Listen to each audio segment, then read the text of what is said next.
have to wait for Bruce. No. Yeah.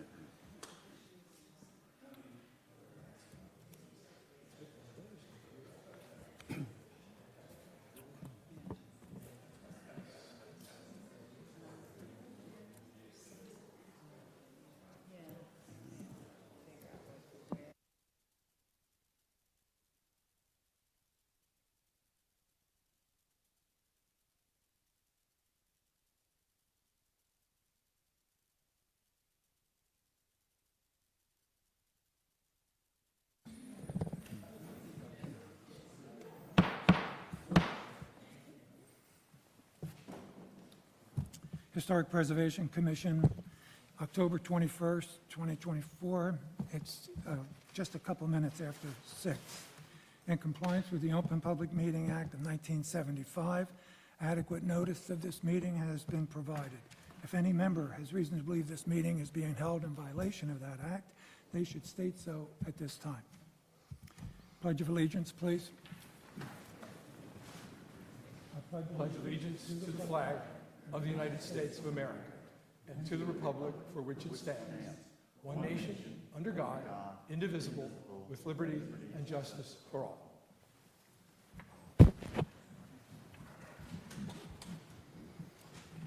Roll call, please. Mr. Copeland. Here. Mr. Carroll. Mr. Stevenson. Mr. Ste- Thank you. Mr. Testa. Here. Ms. Wilson Striddick. Here. Mr. Hammerin. Thank you. Minutes, August 12th and September 16th. You've had a chance to review those minutes. Do I have a motion to accept those minutes? I will so move. Do I have a second? Second. Motion by Mr. Carroll, seconded by Mr. Stevenson. Mr. Copeland. Yes. Mr. Carroll. Yes. Mr. Stevenson. Yes. Mr. Testa. Yes. Ms. Wilson Striddick. Yes. Mr. Hammerin. Yes. Thank you. Resolution, City of Cape May, 643 Washington Street, Block 1059, Lot 11. Resolution 2024-33. And Gallagher, 257 Grant Street, Block 1023, Lot 20. Resolution 2024-34. Do I have a motion? So moved. Second to the motion. Motion by Ms. Wilson Striddick, seconded by Mr. Testa. Mr. Copeland. Yes. Mr. Carroll. Yes. Mr. Stevenson. Yes. Mr. Testa. Yes. Ms. Wilson Striddick. Yes. Mr. Hammerin. Yes. Thank you. Applications approved or denied in review. You've had a chance to look at those. Do I have a motion to accept them? I will make that motion. Do I have a second? Second. Motion by Mr. Carroll, seconded by Mr. Stevenson. Mr. Copeland. Yes. Mr. Carroll. Yes. Mr. Stevenson. Mr. Testa. Yes. Ms. Wilson Striddick. Yes. Mr. Hammerin. Yes. Thank you. We have a small change of agenda here this evening. Normally, we would do new business and then go to old business. In this instance, we have kind of an unusual situation, and I'm going to put that on first so the people involved can get on with their day. The issue is Clue, I think is the name, but it's 501 Hughes Street, Block 1049, Block 10.01. This is a non-contributing fence. But what is the issue here is before we talk about a fence, we have to talk about a swimming pool that was approved in error in review. And we don't approve swimming pools in review. And exactly how this error was made is not clear, but it doesn't mean that the commission doesn't have an opportunity to hear it. So what I'm suggesting is we take this 501 Hughes, put it on the top of the agenda for next month, and it will be heard. I think there might be some people in the public here. but it will not be heard tonight. So we have the architect, and you understand what the issue is, and Just for the record, I spoke to Mr. Bechtold off the record and the applicant's attorney. It looks like the consensus is to move this to the next available meeting agenda as well, so the applicant's in support of that. Is that correct, Mr. Bechtold? You can just turn on your microphone. Yes, that is correct. Okay. do we have a 45-day issue to deal with? Well, the applicant's going to waive the Timeframe. timeframe so that we can carry it to the next meeting. And Mr. Bechtold, if you could just sign and give that back to the board secretary, that'll confirm that. Absolutely, I will do that. Thank you. Thank you. Thank you. Sorry for the confusion. Which means then, the next order of business is the City of Cape May, 643 Washington Street, Block 1059, Lot 11. This is a key contributing building, and it's the front doors. So, if, you're welcome to stay, but it's, your business is concluded? Yes? I took it to come from, Yeah. yeah. Did you all understand that 501 Hugh Street is now postponed till the next meeting? Okay. City of Cape May, name and position, and then what you want to do. Sure. Justin Riggs, Deputy City Manager for the City of Cape May. I am here to propose for our exterior front doors of City Hall. As you can see from this picture here to what we have outside currently, we currently have some metal doors. Obviously, it's not great from a streetscape standpoint. We are proposing to move towards more of a wood door for the exterior, and obviously keeping some of the hand-painted City Hall on the front as well. We would have that person back out to make that change as well.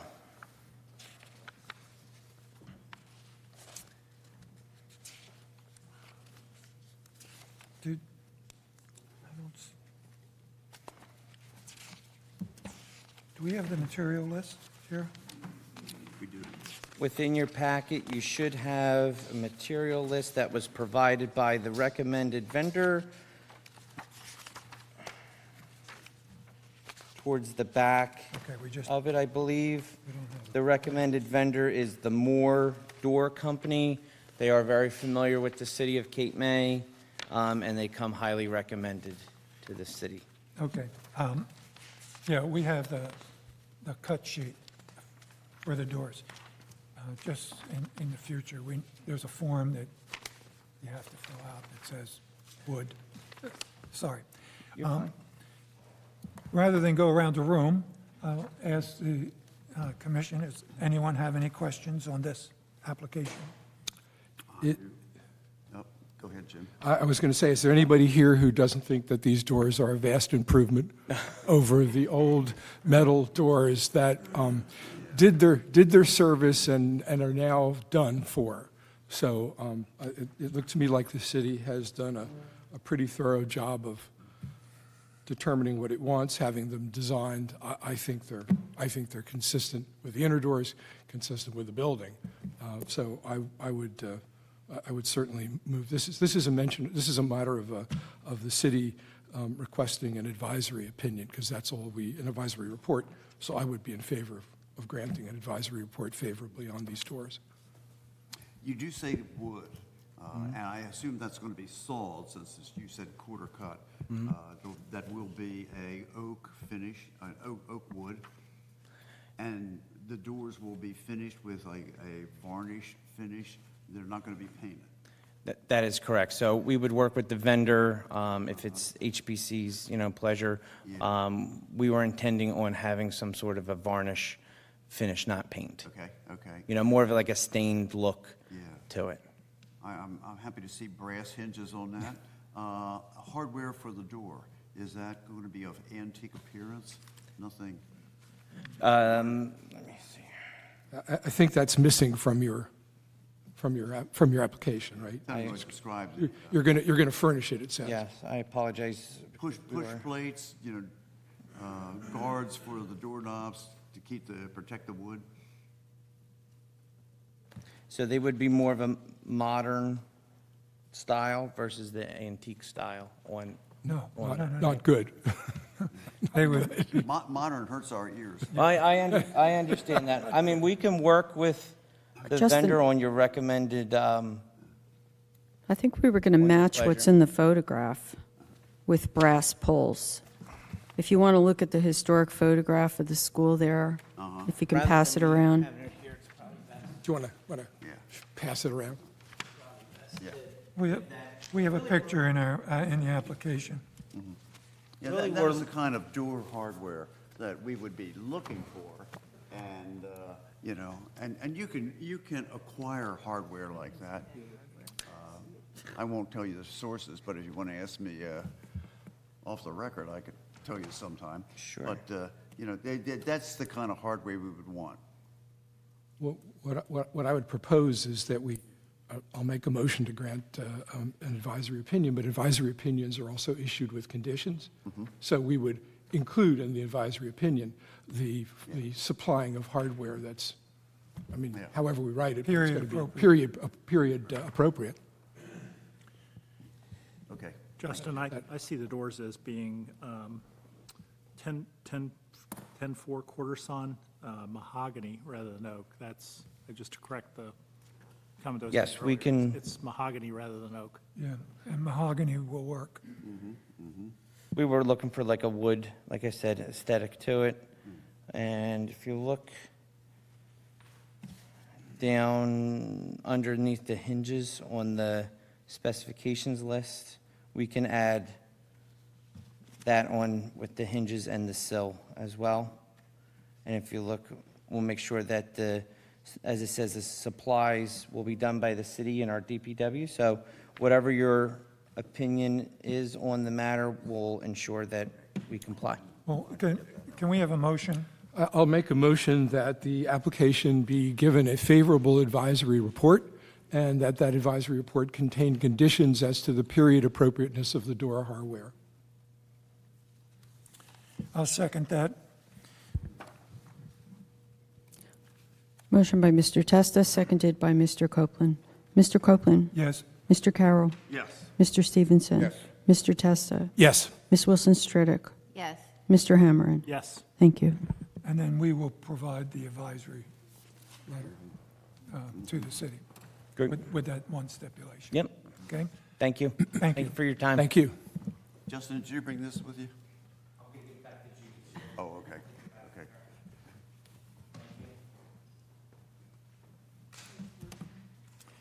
Old business. JTG Group LLC, 1382 Lafayette Street, Block 1145, Lot 6. This is a contributing property for an addition, doors, siding, roof, a front porch, deck, fire escape, and railings. Everything. Good evening. My name is Pamela Fine. I'm with Fine Architecture. I am representing JTG Group tonight for 1382 Lafayette Street and the proposed renovations and additions. We were here back in March of '23 for preliminary approval, and we received that with a few conditions. I'll run through those conditions very quickly and assure you that they've been incorporated on the design. The conceptual approval required the main roof line on the rear addition along the third floor to be dropped, which we dropped it about 2 feet from the existing ridge line. The front steps proposed on the front porch were widened. Prior to this, they were a little bit inside of the two innermost posts. So we widened them so that the railings would terminate into the faces of the posts. The gable roof line in the back, prior to this, was a Dutch gambrel to match the original roof line of the proposed addition, of the existing building, I should say. So we changed the proposed addition roof line to gables. There are a few shed dormers along the side and another gable dormer along the side as well. And then also included in our packet, we have the revised site plan showing parking and showing landscaping. This was required for the zoning approval, which we received. So we have full zoning approval, variance approval, and the parking is shown, landscaping is shown, and then one other change you had asked was to have a differentiation between the original structure and the addition along the front wall. So I added a piece of trim, clapboard, vertical trim, just to show the change in the addition versus what was there on the second story along the left side.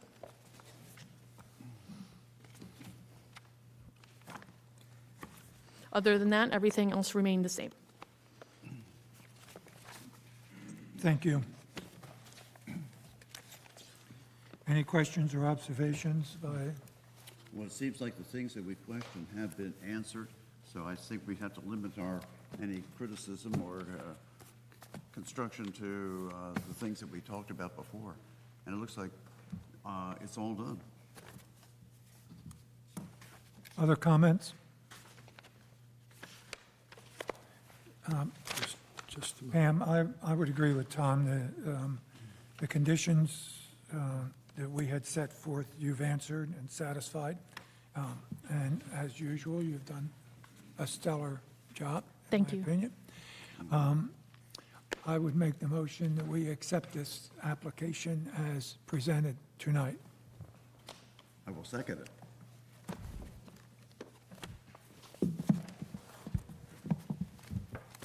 Motion by Mr. Copeland, seconded by Mr. Carroll. Mr. Copeland? Yes? Mr. Carroll?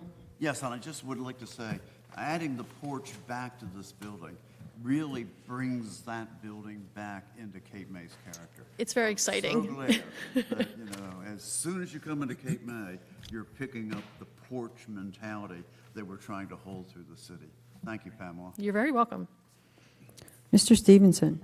Yes. Mr. Testa? Yes, that could have been the longest yes vote I've ever heard. Ms. Wilson Stridick?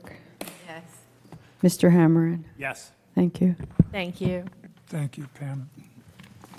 Next order of business, Cement Ship, Inc., 1613 Beach Avenue, Block 1185, Lot 17, 18, 19. This is a key contributing structure, two-story rear side addition, siding, rebuild the front porch, window and trim repairs, and renovate the garage. Mr. Chairman, I will be recusing myself on this application. Okay, thank you.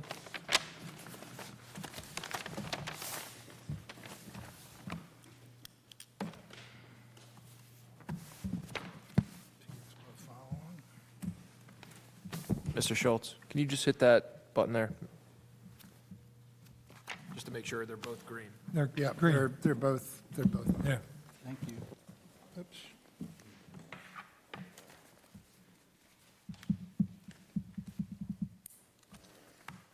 Hello. So, I'm Dave Schultz, partner in DAS Architects, and Hunter and Margaret Cochran are the owners of 1613 Beach Avenue and our clients. They're with you tonight. They're with us today, yes.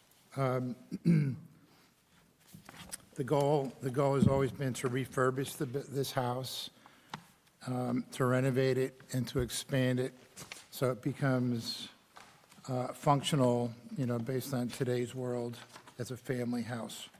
We were here 2 months ago, I'm sure you remember, August 12th, and we decided after some discussion to table the project, to table the application. We have met a couple of times with the preliminary committee, review committee, and we have also modified the design based on suggestions that were made and things that we heard that we think makes it even more sensitive to the historic house. So I have my package. I think you all have copies of this, so If it's all right with you, I'd just like to walk you through some highlights, Sure. and then we can answer any questions. As you know, it's a colonial revival home with some craftsman style amenities as well. The first page, 001, are the pictures of the house, which you see the main body of the house is a 3-story house. I think you probably remember from our last meeting. The page 002 is the back of the house, which is where the bulk of the addition will go, because we moved the addition to the left, to the west, as was suggested. So if I'm looking at the bottom right photo, that entire house will exist in its current state. The addition is behind that and actually to the western side. So if you look at the lower left photo, the addition primarily sits to the rear of the house and in that L. Page 003 is the existing garage. It's also original in the same, we think 1912, we think it was built when the house was built. Obviously, there's been some changes to it that look like the 1960s. Windows were changed. This lean-to carport was added. So as you recall, we're simply trying to renovate that in place, repair windows, repair siding, replace siding, take the carport down, and make it look more like it may have looked to be in originally. 04 is simply some contextual photos. As you know, the house sits almost at the end of Beach Avenue. Sheet 010 is a graphic site plan. I just want to point out, well, obviously the blue is the existing house and the brown color is the footprint of the addition.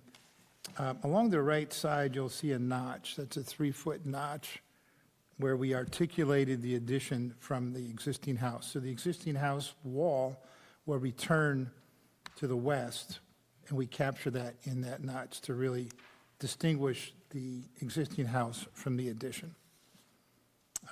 We'll get into plans here in a moment, but the body of the addition is to the rear and to the west of the existing house.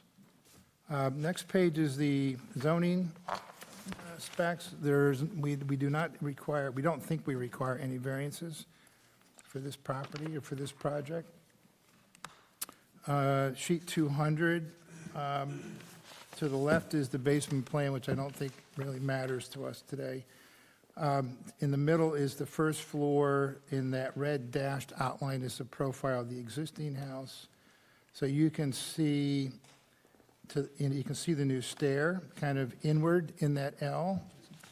You can see the screened-in porch, which was this was part of the suggestion that was made at the last meeting by Mr. Bechtel to move the addition to the left, and we were able to do that, which I think he liked when we met with him in the informal meeting. So we have that there. We'd have some ocean views from there. The family room is smaller than it was. The kitchen is about the same, and that small cook's refuge is really a small pavilion, 1 story, so that we can capture light into the kitchen, because that's important. The house as it exists is fairly dark inside.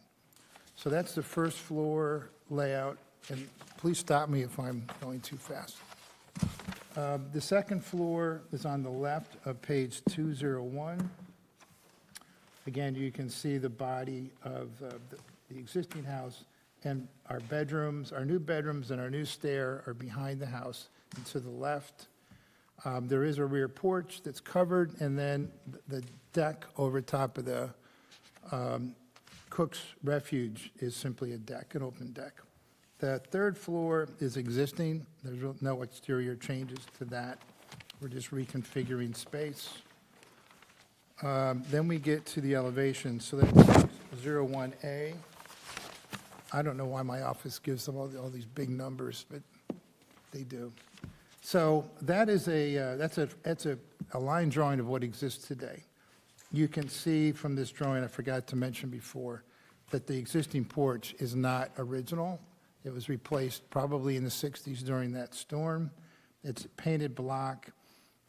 really, really inexpensive lattice work. The columns are skinny, et cetera. And we, in building a new porch, reconstructing it, will make it more period correct, as you'll see.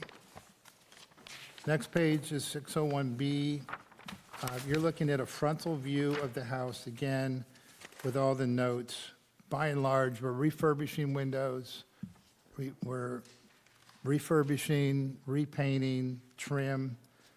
The roof is actually maybe in good enough condition that we don't need to replace it. It's a cedar shake roof, but the siding will likely be replaced, but all the trim would stay, or we would patch and repair as required. You can see the little pavilion, the little cook's refuge poking out on the right side, but that's at the very, very back of the house.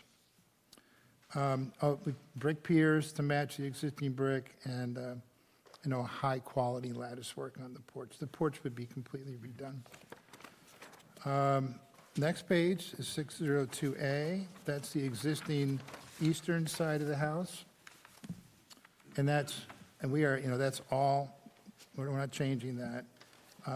But you'll see we are changing that bay window. We had a lot of discussion at the last meeting about that bay window. So if you go to 602B, you can see what we're proposing.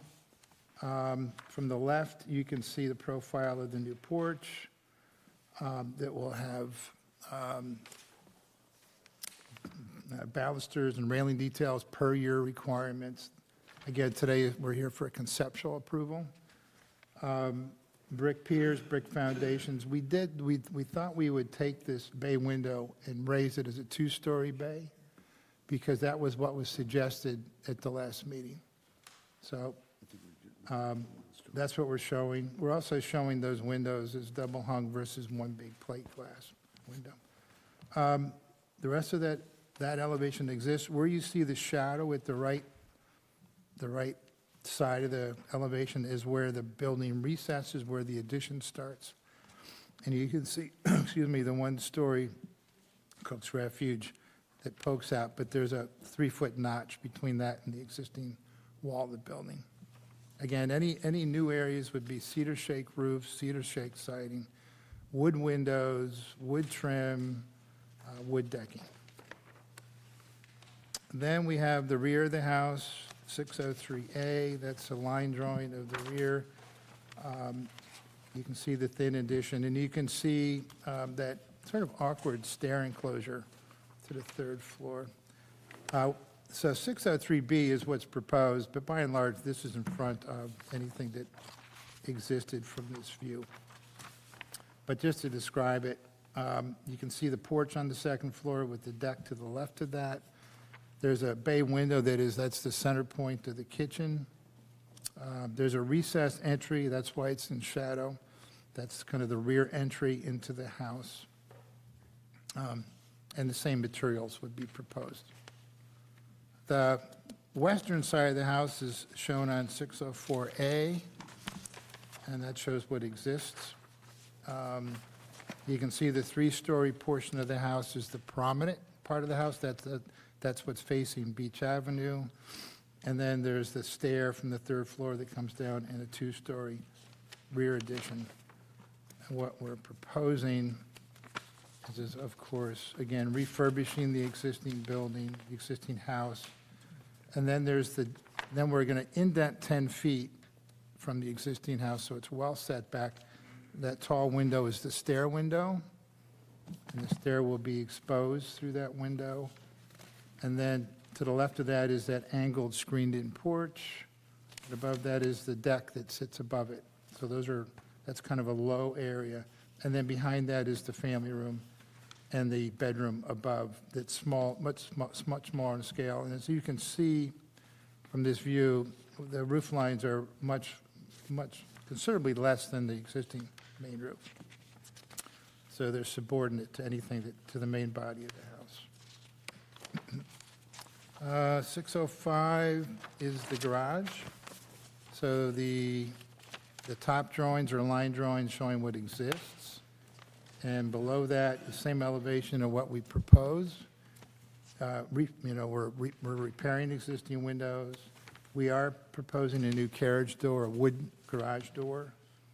I'm guessing new roofing and some new windows where the windows have been changed to casement-style windows. And we're refurbishing this stair to the second-level storage loft.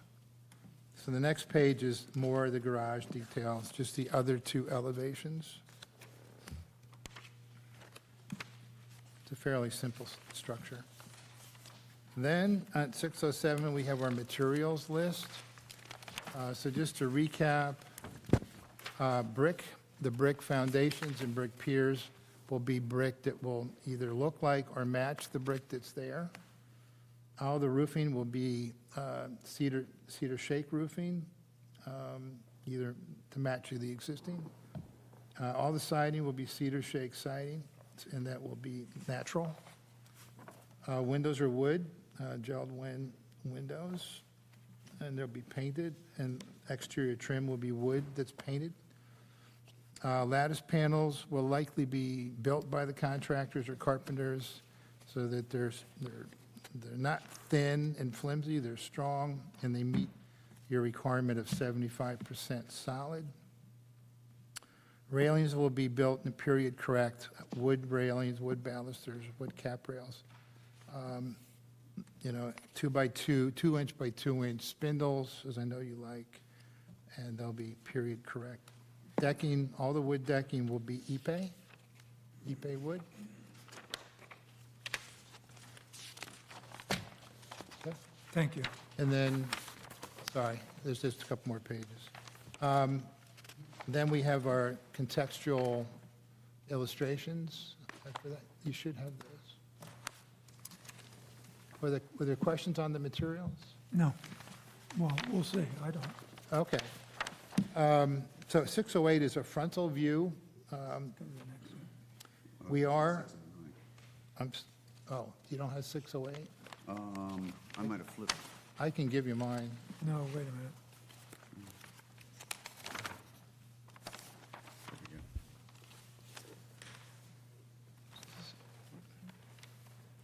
It's, Yeah, I know.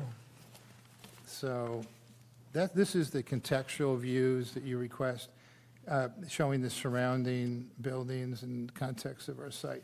We are raising the house 2 foot 8 inches.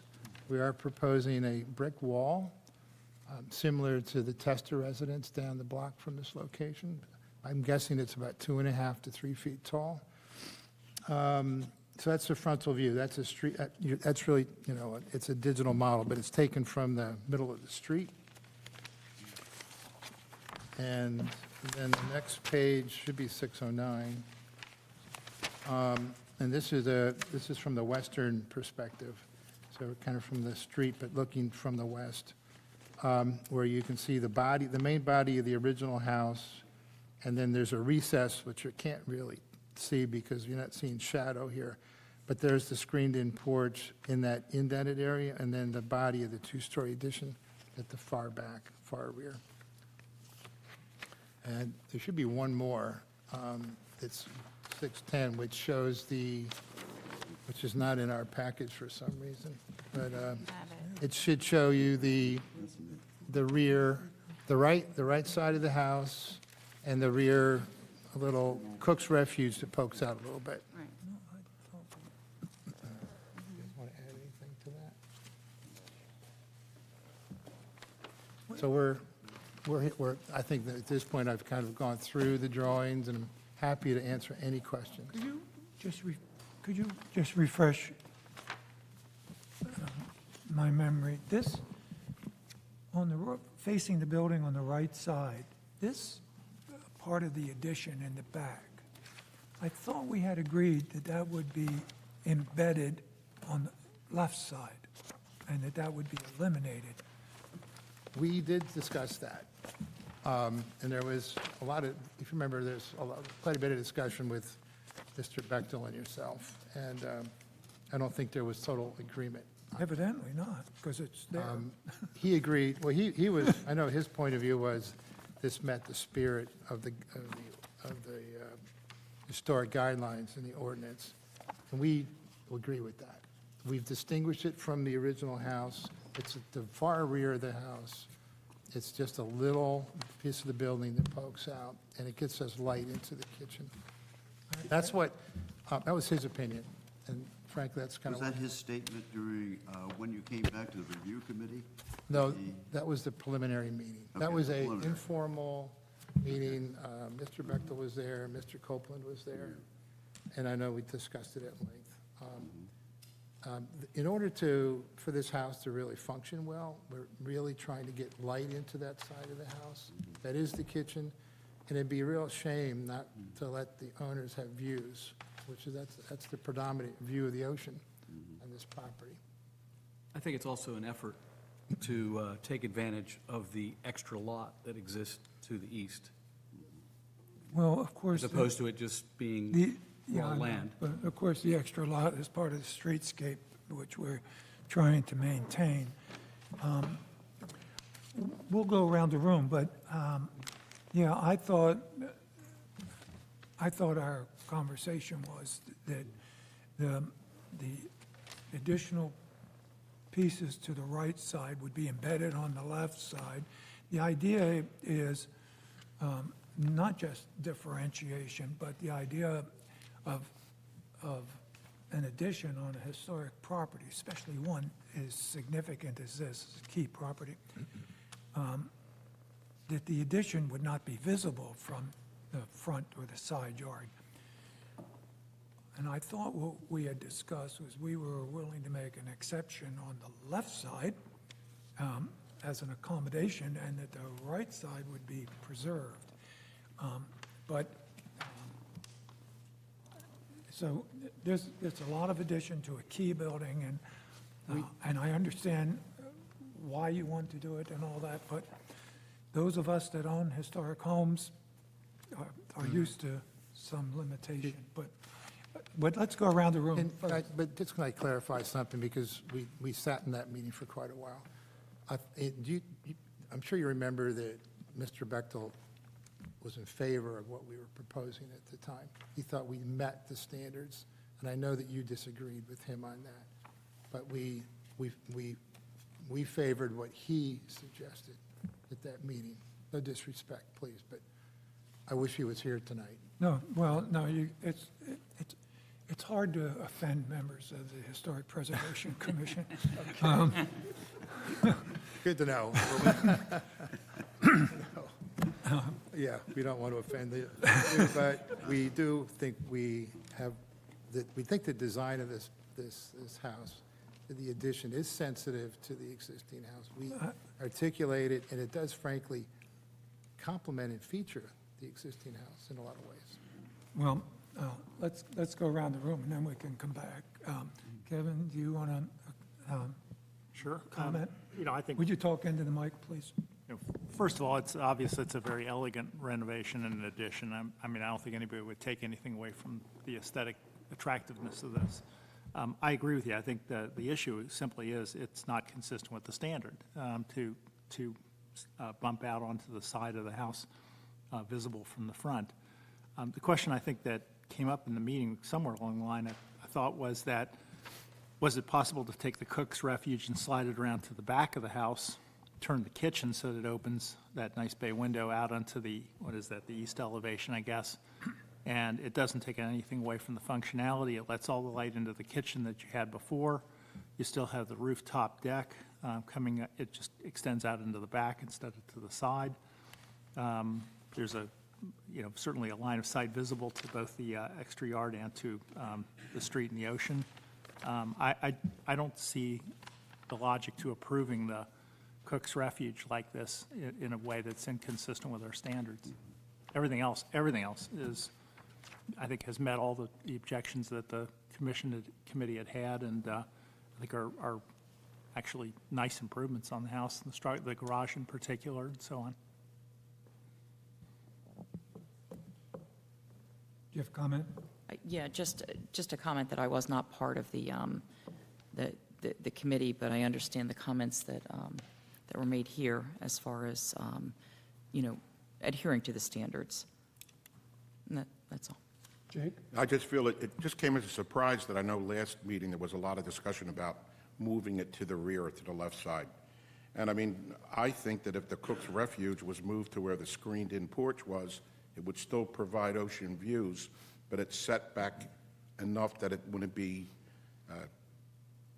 too obtrusive. Just a suggestion. Tom? The extension off the one side that we're talking about, I feel it's fair, considering the fact that the property owner has that whole lot there, and that also leaves that little conservatory appearing thing perfectly to look out into a garden area that could be developed there and probably would be over the time. So that really doesn't disturb me, but I'll certainly be going along with the majority of the opinion here.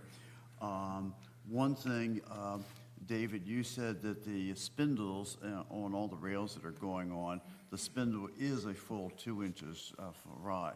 Could you also say that the distance between those is no more than 3 inches? Yes. Okay. Correct. Because that actually gives the bulk look that we need in that area. Yeah. And when I look Certainly. at the side view, at the view looking back from the front, it looks like the beautiful lattice is all along the front, but under the little addition to the right, that it looks more like a cement front there rather than a lattice front. You are correct, and I guess I was wondering if anybody would see that, because if you look at the other elevations, Which elevation? it's drawn correctly. So if I look at, he's talking about the rear, Just give me the elevation. Not the drawing me. let's see, let me go back a couple. How about if you look at 610, which shows lattice on the side, Yeah. but not lattice like all the other lattices that are facing forward. Yes, so that was something I saw today, too late to change it. If you look at 602B, which is the end side elevation of that same Cook's Refuge, you'll see lattice work there. Let's see, if you look at 603B, sorry, I'll wait for you. 602B, 603B. I'll go back a little further in the package. You're at the end, I think. Keep going. I'm looking at the elevation drawings. Well, I'm looking at 601, You got to the back. 602, Back here. 603. I know, am I missing a 602B? Can I show you? Okay. This is what I was referring to. Here it's shown correctly Yeah. with the lattice. And, excuse me. And then here it's shown correctly with lattice. It's the same part of the building. And somewhere it's not. I think that's what you picked up on. I think I found the front view of it, which didn't show lattice. The intent would be that it's lattice, and Yeah. I think the other, in reality, I think, in getting into more detail on the project, that, That's what he's referring to. oh, I see, you're looking at the front 601B. elevation. 601B, I think, is the Yes, that's right. thing that doesn't show. I don't have a 601B, that's why Oh, you don't? I'm missing that. That's okay, you've shown me, and, yeah, but- and obviously that's the intention. The intention And if i- I'm the one that makes the motion, I would just say that That would be, added that's, plans. that aligns with our thinking. Okay. We don't think there would be a basement there, it'd be Yeah. open. Okay. I'm done. Janice? Yeah, I agree. It's an elegant design in many ways with wonderful materials. It's a fabulous house. I have some small questions and a big question. On the materials list, I saw simulated divided lights that are wood, and I think, hadn't we talked about This, having true divided lights? The simulated divided light with the gelled wind is what we have, It's approved, is- okay. we have All right. agreed to. As close as we can get. The true Okay. divide. On the east and, proposed east and west elevations, in the new addition in the dormer, there are these crescent windows where all the other fenestration is traditional rectangular, so I was kind of wondering why Yeah, it's like that. so if they exist, we want to refurbish them as lantern arched windows. Some of them don't exist that way. And we're also, we may end up using some of the windows that aren't going to be in the final project to repurpose them. And we're not sure. But the front of the house, I believe the front of the house, we're not showing lantern windows, lantern arch windows, because that's not what exists. Right. But what exists are wood, true divided light windows. So it's odd that they don't exist everywhere. We were simply going to maintain them where they exist. Yeah, I was looking at the addition and the new windows that were not, I think it's the addition, isn't it? On east and west. What page are you on, Janice? 602B and 604B. Yeah. On the left side of the page. Can you at see the this? top. All of this is existing. Right, The only thing new is this piece here. So those are all existing windows from okay. here. Right, right. So I'm looking at this window, for instance. Oh, the half round window? Yeah, the half round, Yeah, that's a new window. right. That doesn't exist, obviously. You know, that's what we thought would look best there, but we're open to other options. Okay. I just think it calls attention to itself in a way that doesn't really make sense to me, but again, that's a small thing. For me, the big thing is that this is a key contributing structure, and our standards are very clear that owners of key contributing structures are stewards of history. So when an addition is this large, regardless of how much you try to hide it, it's not going to be a key contributing structure anymore. And I find that troublesome. So that's all I have to say. Mr. Chairman, could I just add one thing to this discussion? Just, I'm hearing the discussion specifically about the bump out. I just want to be clear for the board members, the standard that we're talking about. And as I see it, page 54 of the standards referencing additions and site placement, just so we have this in the back of our heads when we're deliberating here. Additions should ideally be located in the rear of a building to minimize their impact and reduce visibility from the public right-of-way. Additions to the side of a building should be located near the rear and set back a significant distance from the front facade. Landscaping can soften the appearance of a side addition. But obviously, you have to, as Janice indicated, you got to take into consideration, too, this is a key contributing building. But I just wanted to make sure everybody had the we keep talking about the standards. Well, that's the standard. Can I add to that?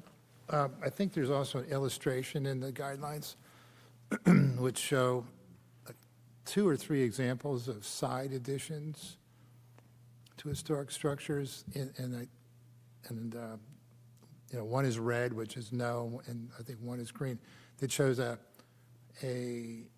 smaller addition, you know, in scale to the major parts of the existing building, and that's, we feel that we comply with that illustration, that you know, regardless of whether the addition sticks out or not, it's a very small bump out, and it's entirely behind the house.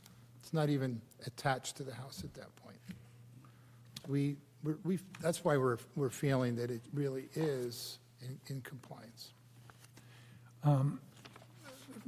before we continue the discussion, I think that there's some interest from the public. If someone would like to make a comment, would they come to the microphone, turn it on, make sure it's green? And we need your name and address, please. Thank you. Talking to the mic, Is please. it good? My name is Jeffrey Morris, 1621 Beach Avenue, neighbor of Hunter. And I appreciate the committee's concern about the bump out, and I just would like to make a few comments. You know, obviously, we've been talking about the unique features and the character of the house, the importance of its location. And I've been looking at 1613 for 30 years. And it's on the last block of Beach Avenue. It's the third structure from Poverty Beach, so clearly the closest key contributing house to one of our iconic beaches.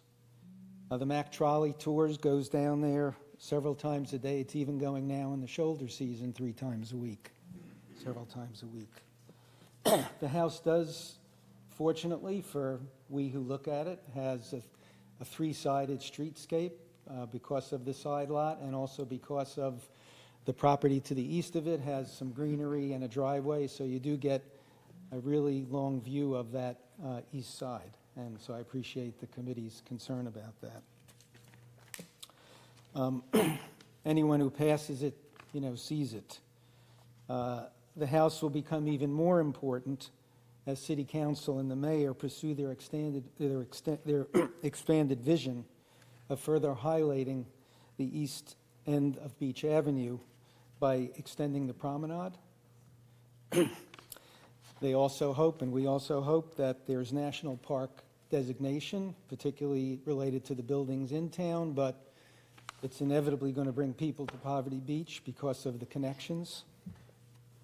So I'm asking the HPC, and look, I think they did a great job on a lot of things. I'm not trying to throw the baby out with the bathwater. I'm just talking about a specific thing that interferes with the sight line, which I think is an iconic feature of that house, that you can see it all the way to the garage. You can see the stairs going up. And even speaking with the previous owners 30 years ago, that loft was an art studio for the wife of the original builders and owners of the building. So I think there's a lot there. You know, I'd like my current grandchildren to continue to see what I see. I'd like their grandchildren to continue to see what I see, and certainly the countless visitors. So, you know, that's really my view of it, having walked the block, bike ride. Everybody looks at our buildings. We know that. That's one of the key contributing things of Cape May. So I appreciate some of the comments from the board members, and I hope that we can resolve that in a favorable way to, you know, keep it key contributing and keep the streetscape, which is so iconic in itself. I kind of heard, but I wasn't sure. Does this goes to no other boards or committees for approval after this? Is that what I heard from? Right. So this is really it in terms of, you know, the stewardship of, you know, of this house? Yes, Okay. thank you. My comments. Anyone else from the public?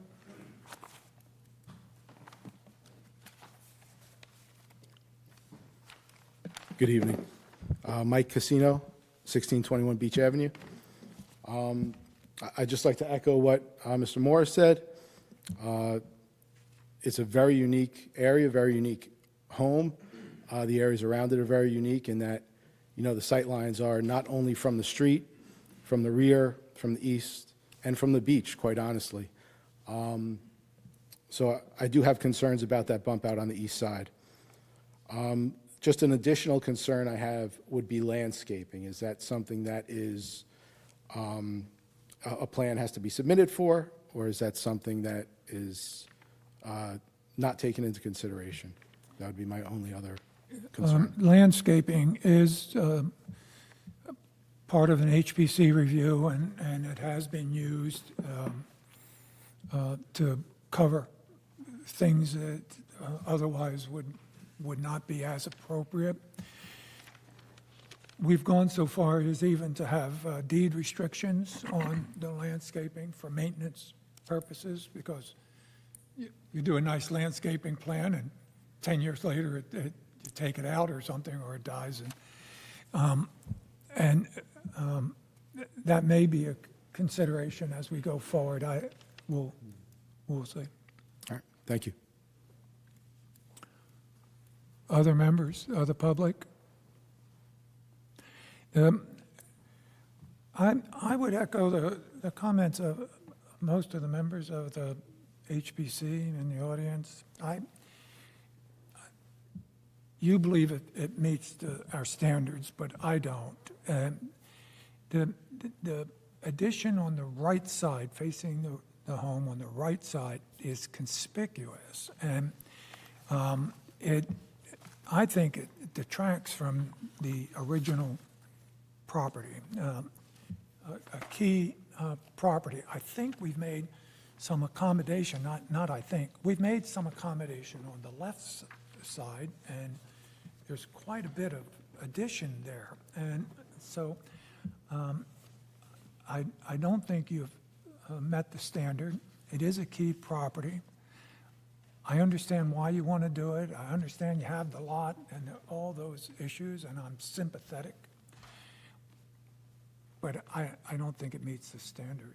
So, and I hoped when we met that we had a better understanding of that. In fact, I'm a little surprised that it's come back with the addition. So, Did you recruit the neighbors to come speak about it? did I what? Did you recruit the neighbors to come speak about it? Absolutely not. Not even close. And you've done almost the impossible. You have offended me. We talked about that a minute ago. It's almost impossible to do it. Well, but it's accomplished. Well, we apologize. Do I have a motion?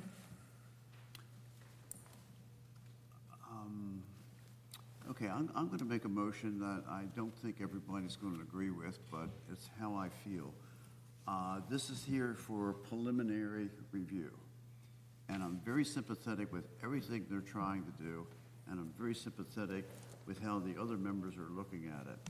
So I would say if the applicant came back with a nice development plan that would go along with this bump out in that bare space where it's highly visible, and came up with, a really attractive planning area. And there's almost no plantings around this house that would help it. This would really be a great place to put a planting and separate that house from some of the newer things around it. That's the plan I would be looking for. Without that, I would have to go along with everybody else here and say that I would not go along with that bump out. So my motion is to have you come back and show us what you could do to tie that lot in landscaping in with, the kind of gardening that major houses like that would have had, historically as well. Absolutely. That's my motion. I'm sorry, I'm confused. Yeah, that's okay. So is this for conceptual approval or tabling it? Conceptual approval. And when would we see the landscaping plan? When they return? I don't think, I appreciate the effort, and I agree that we can talk about landscaping at some point in the future. I don't think you'll have a second for that motion. I would make a motion that we approve the plan. Are you going to vote me down first? Well, you don't have a second. Oh, okay. Well, Is there a second? Going once, going twice? Okay, I'll so, make a motion that we accept the plan as presented. Do I have a second?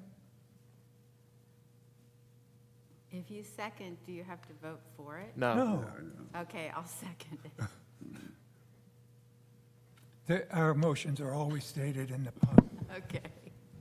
Okay, and that's for conceptual, is that correct, Warren, or final? It's final.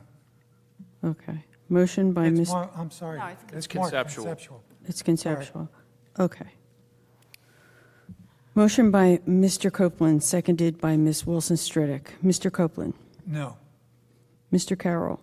Yes. Mr. Stevenson. No. Mr. Testa is not voting, sorry. Ms. Wilson Stridick. No. Mr. Hammerin. No. Thank you. Thank you. Thank you very much. So hopefully, the conversation has been helpful, and you can Yes, do, absolutely, it's been helpful, as it has been along the entire process. So and again, we we appreciate your time and input. we and continue We to, look forward to revisiting it with you. yeah, Hunter, we continue to be available on Tuesday mornings, not tomorrow morning, but all other Tuesdays. Right. And I would encourage you to continue dialogue to try to get close to what you want and preserve the key designation. So thank you. Very good. Thank you very much. So you're able to come back with another application? Yes, Is that what you're suggesting? absolutely. Without the clock run? Thank Well, you. no, this is done. So if they come back with another application, the clock starts again. Thank you. I think we understand. Thanks very much. Okay.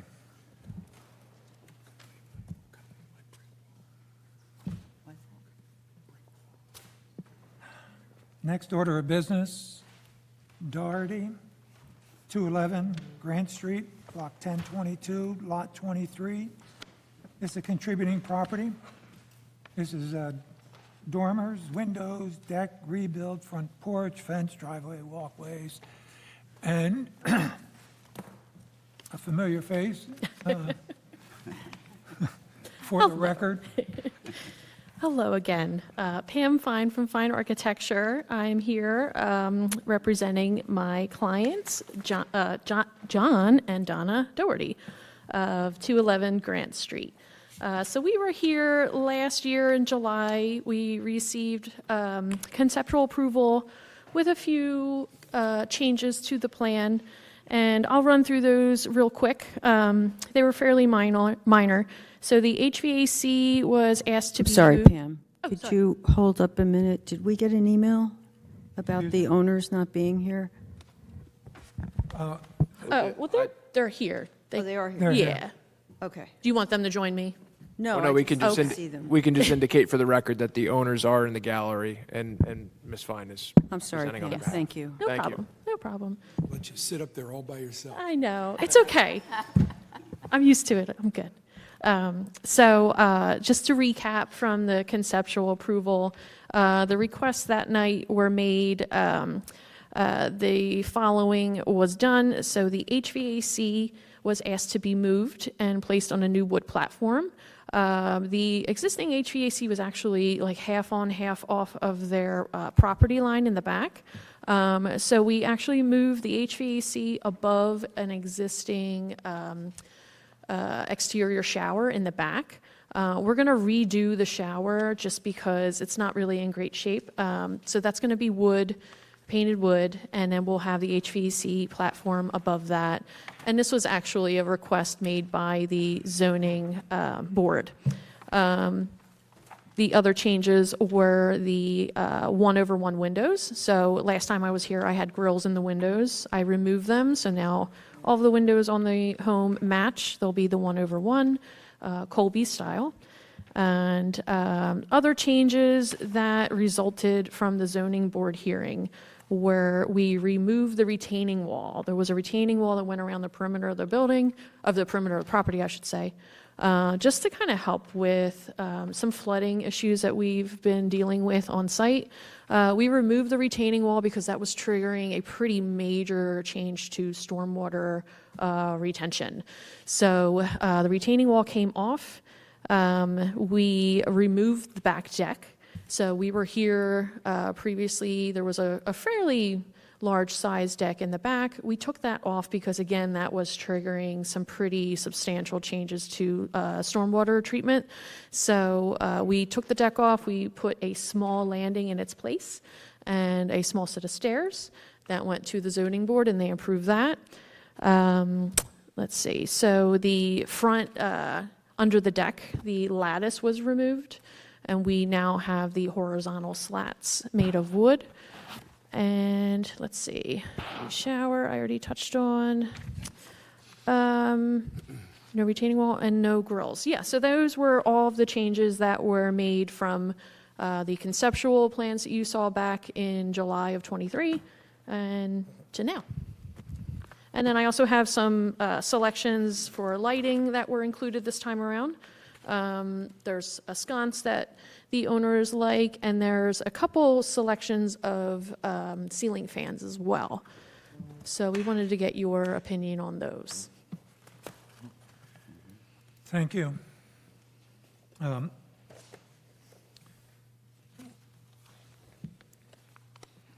go around the room.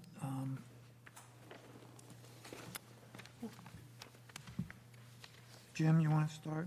Sure. It seems to me your elaboration of the changes that were made is very complete. I find that when I always try to flip between the after and the before and the after and the before, and I find that the addition of the well-hidden shed dormer on the rear roof is perfectly fine because it just doesn't show up when you're looking at the building from the front. All of the things I can think of that you were asked to do, you did. You did some other stuff you just elaborated on. I do have a question for you. Why did you go away from the diagonal lattice to the horizontal? I think it's just kind of more like a style preference. The diagonal lattice is very traditional. I know that's historical. It is, but you also have horizontal clapboard, so Right. that to me is consistent. I just wondered if there was a specific reason why you did it. Just a choice of style. Exactly. Okay. No, I have no objection. I think this complies with and moves in the direction of final approval, meeting the tests that we imposed on it. So those are my comments. Janice? Yeah, I have a hard time with, like, Jim, going between the proposed and existing. Like, it would be great if we could see them next to each other or one right after the other. Okay. I use one eye for each. You one eye for each, okay. Yeah, I mean, it's, I think in general, it's a really good sensitive addition. It's quite an addition. I have a question about the fenestration on A5. Okay. Little square windows along the top. On the dormers? Yeah. They just look odd to me.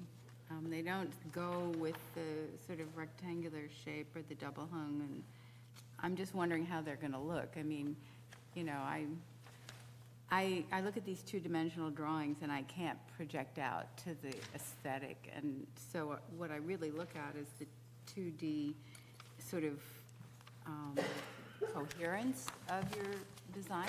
In general, is very good, but I'm just questioning that. Other than that, that's all I have. You mean these guys up here? Yeah. Yeah, so the shed dormer addition is really just the only addition on that house, those along the back on the two sides. They were purposely pulled in. If you look on the rear elevation, you can see how small of an addition they actually are. That all stemmed from zoning requirements with floor area ratio. So we were very limited, and just getting some light up there was really the idea. We have little eyebrow windows like that on our third floor, and they are actually, you know, they open out like this, and they have 4 lights. I can't see that here. It would get really busy, but it just seems like, you know, in general, the design is nicely balanced. All the fenestration seems to have a logic, except that, to my eye. So, that's all. Tom? I'm having a little trouble too with the horizontal boards versus a lattice. Okay. It looks like it was another floor below the first floor, but just didn't happen to have any windows. Whereas a lattice finish, and I've seen other Victorian houses with all different kinds of trim, other than just either the square or the angled lattice.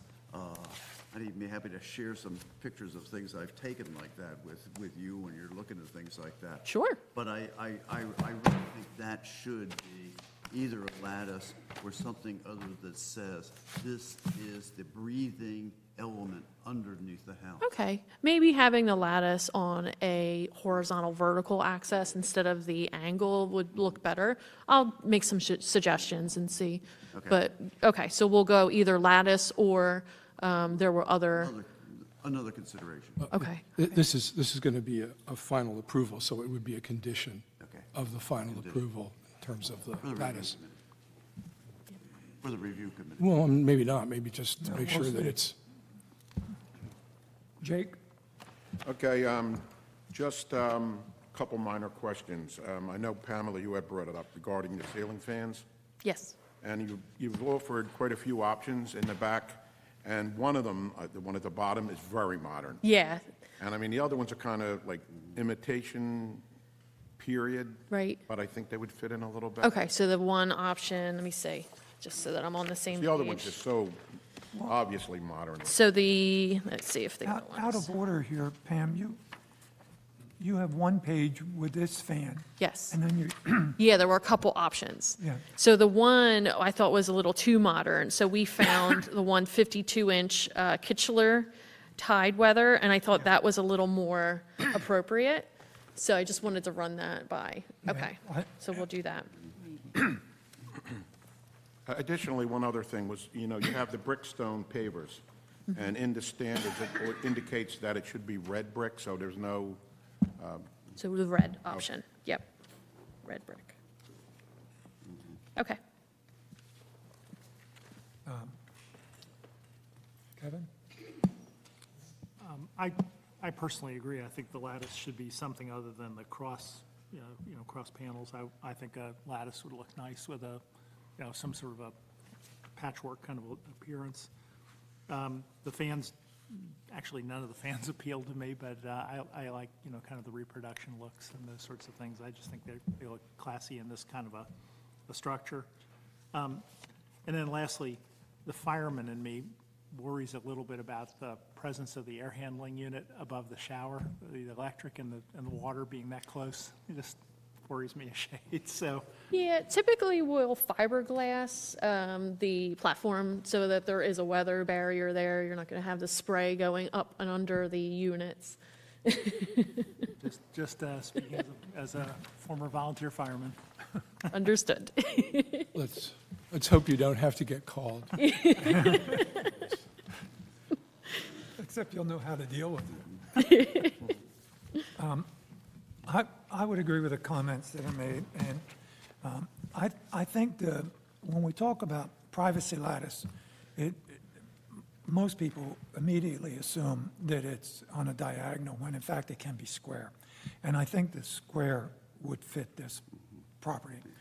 I too had a question about the fan, and I think you've answered that, but it wasn't clear in your paperwork. Okay. You have this one page that's full, so I think we should include that in any motion that we make, that this is the fan. Will do. Yep. And which fan is that? The 52-inch Kichler. It's fan. Kichler. Yeah, however you pronounce it. Jim, it's this, it's on the single page before the, it's not really historic looking, but it's more historic looking than the others. The difficulty is finding a fan for exterior applications. It's very difficult. So, yeah, trying to find a historical appropriate ceiling fan for outside is extremely difficult. So we tried to find something that lent itself.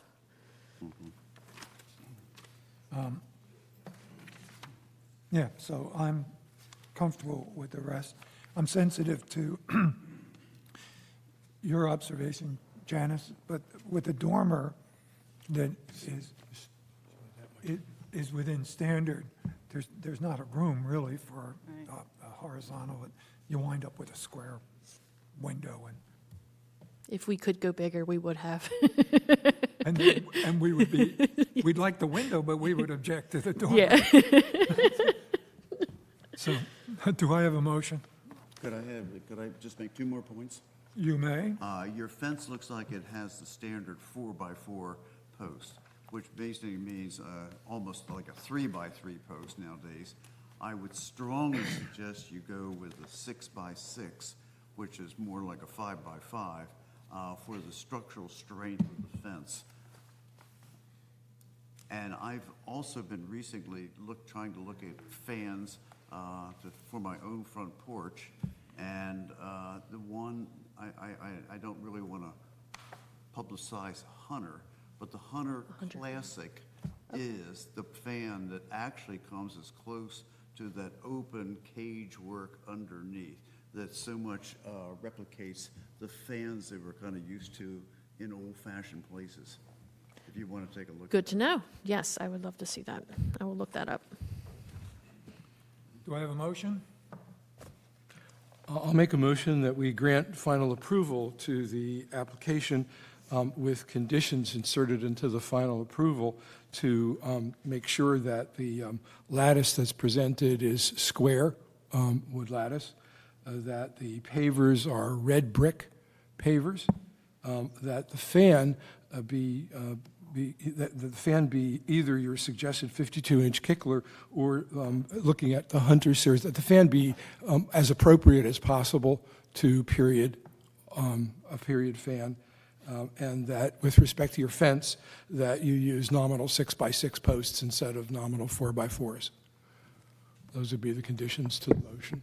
I'm sorry, Jim, could you just repeat the brand of the fan? Did you say Camber? Well, she's proposed a Kickler fan. Kickler? Kichler? It's Kichler, Kichler. But Tom suggested she might want to look at Hunter, just to be sure. The motion really would be that the fan would be as period authentic as possible, as practicable. And a cut sheet of those to be provided to the review committee.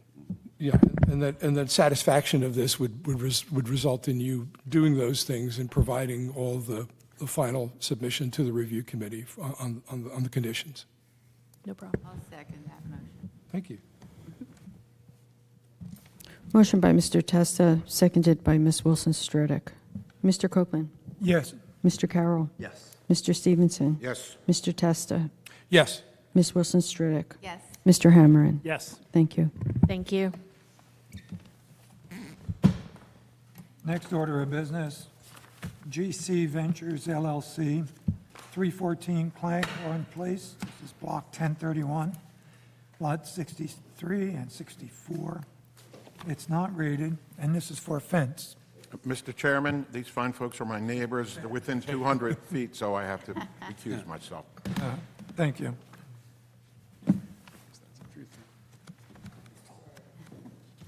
Did we skip over Hoff and Dempsey?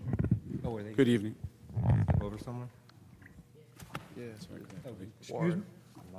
Were we here? We're at Doherty and then. Oh, I'm sorry. I did skip over someone. Yeah, it is first come, first served, so, Yeah, no, they can go. sorry. Sorry, guys. Grab Jake. I think you just lost a member on that recusal. Did you get Jake back if he's out there? Mr. Chairman, I have to recuse myself on this. This is my next-door neighbor, Hoff. Okay, They're GC Ventures. okay. Back on track, maybe. Oh, Okay, am I being recalled? You are because they. You're being recalled. There's another application. Oh, okay. You're being recalled. All right. And Kevin is. Chair, okay. Okay. People, right. Next order of business. This is 1006 Washington Street, Block 1110, Lot 2. This is a contributing fence. Evening, Mr. Chairman, members of the board, Richard Hoff, the owner of 1006 Washington Street, here for an application for a fence for our property, actually proposing sort of two different styles. Along the front of the house, we're proposing a picket, 1.5 by 1.5 picket, 4-foot high, the 6-inch posts for that fence. We're proposing that run just along the side of the property. If you were facing the street, or if you were facing the home from Washington, it would be to the right. I don't know if that's probably not east, because east would be the other way, probably but west. to the right, to the property line, and then the picket would run down the common property boundary with the house, which is actually the Inn at the Lake, I think it's called, to the right. And then along the back, we're proposing a 1x6 horizontal board-on-board. That portion of the fence would just run along the rear of the property line to give us some privacy from the park, Kiwanis Park, that our house backs up to.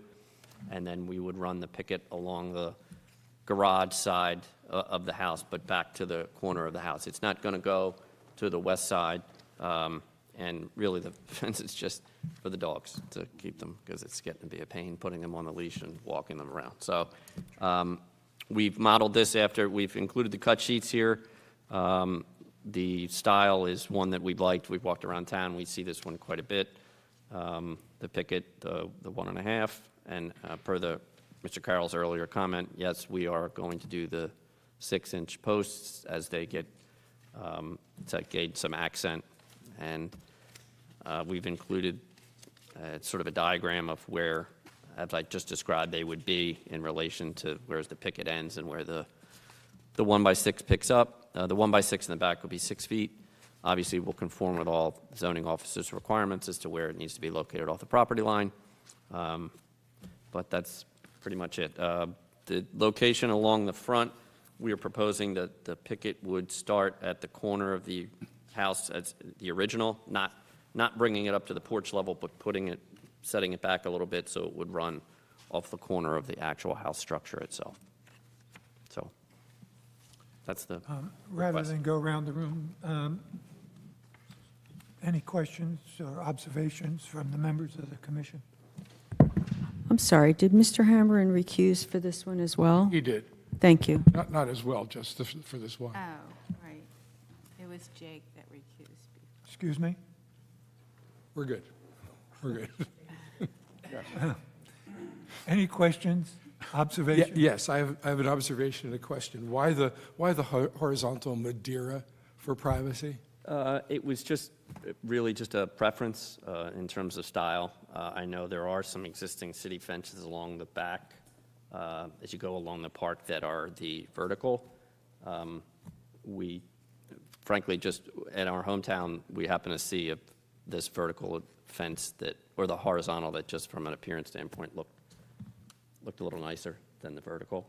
I guess I disagree with that. I think that a vertical privacy fence would do a lot better for you at the legal limits and provide as much privacy. I don't think the horizontal is consistent with your house. It is, I will grant you, back there. It's way back. And so I get swayed by the fact that nobody really see it, but I just don't think it's the most appropriate privacy fence for your house. I had the same reaction. I figured it's in the back, you probably can't see it from the street. And it is sort of the thing right now, the horizontal, just like the previous, instead of the lattice, there was horizontal. So that is the current style. But we're in a town that doesn't really subscribe to current styles, so I kind of agree with Jim. Tom. Tom may not agree with me at all. That, it's probably not the best choice. I'm in agreement with just one exception. If the top foot of that fence was a lattice, it softens the height of it and still gives the privacy in the area. And I think that fence, it's used quite a bit around town where people want the privacy, but don't want it to look quite as much like a wall. It softens it. That would be my suggestion. Tom, do they have horizontal with the lattice? No, I was gonna, that's what I was gonna say. They have It's the vertical. Right. solid vertical. Yeah, that's a nice looking and very Yeah. often used. Yeah. And when warping does come into effect as time goes on, vertical warping becomes much, much more visible than, well, horizontal becomes much more visible than the vertical. They tend to dry a whole lot easier and not warp. That's interesting. Other comments? The only comment that I'll make is because that will be exposed to the park in the back. I agree with everything that's being said here, so having the, not the horizontal, but the vertical for visibility. I would agree. This is a contributing property, and even though it's in the back, it is kind of visible because of the location of the property. Could we, I mean, I noticed that this has been checked for conceptual approval, but couldn't we just make it final and just oppose a condition that the fencing, I mean, the other fencing is fine? I would agree, but it's up. Yeah, I did it as conceptual because I originally thought it could be approved concept. That's why I checked You conceptual. don't Not. have to go to zoning. No, this. it would be final. I just want some clarification. If it's switched to vertical, can I just do vertical, or do I have to do lattice at the top? No. No. It's just an option, just a suggestion, okay. Okay. So I would, motion? Go ahead. Yeah, I would move to give this application final approval, not conceptual approval, and that would be with respect to all the fencing except the backyard fencing, which would be conditioned to be vertical privacy fence of wood, yeah, of 6 feet height with solid. In other words, there would be no horizontal fencing on the Correct. site. Yeah, just, And you're okay with that, Mr. Hofford? I'm not going to argue. And I will second that with an option to have the final top of the fence, the 1 foot, be a lattice interruption with the vertical boards.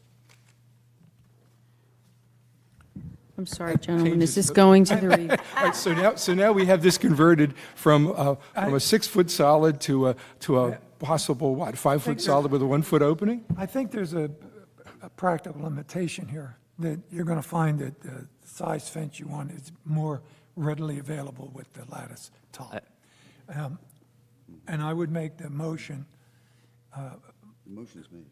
Well, he's already, but it's been modified. modify the motion so that it gives the applicant either or. Okay, so it has been modified, I think, to that extent, right? With my second. Three-person motion.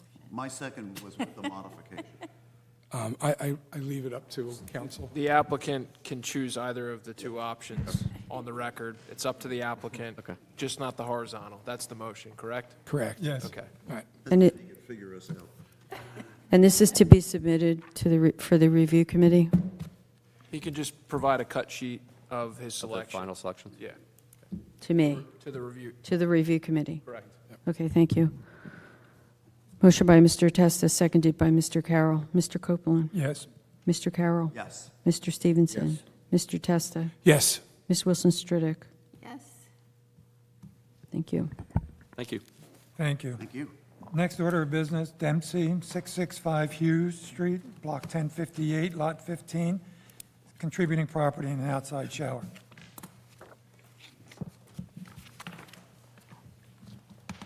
I would like to add that I have visited this property and just tried to make suggestions and alter and ideas to them without locking in.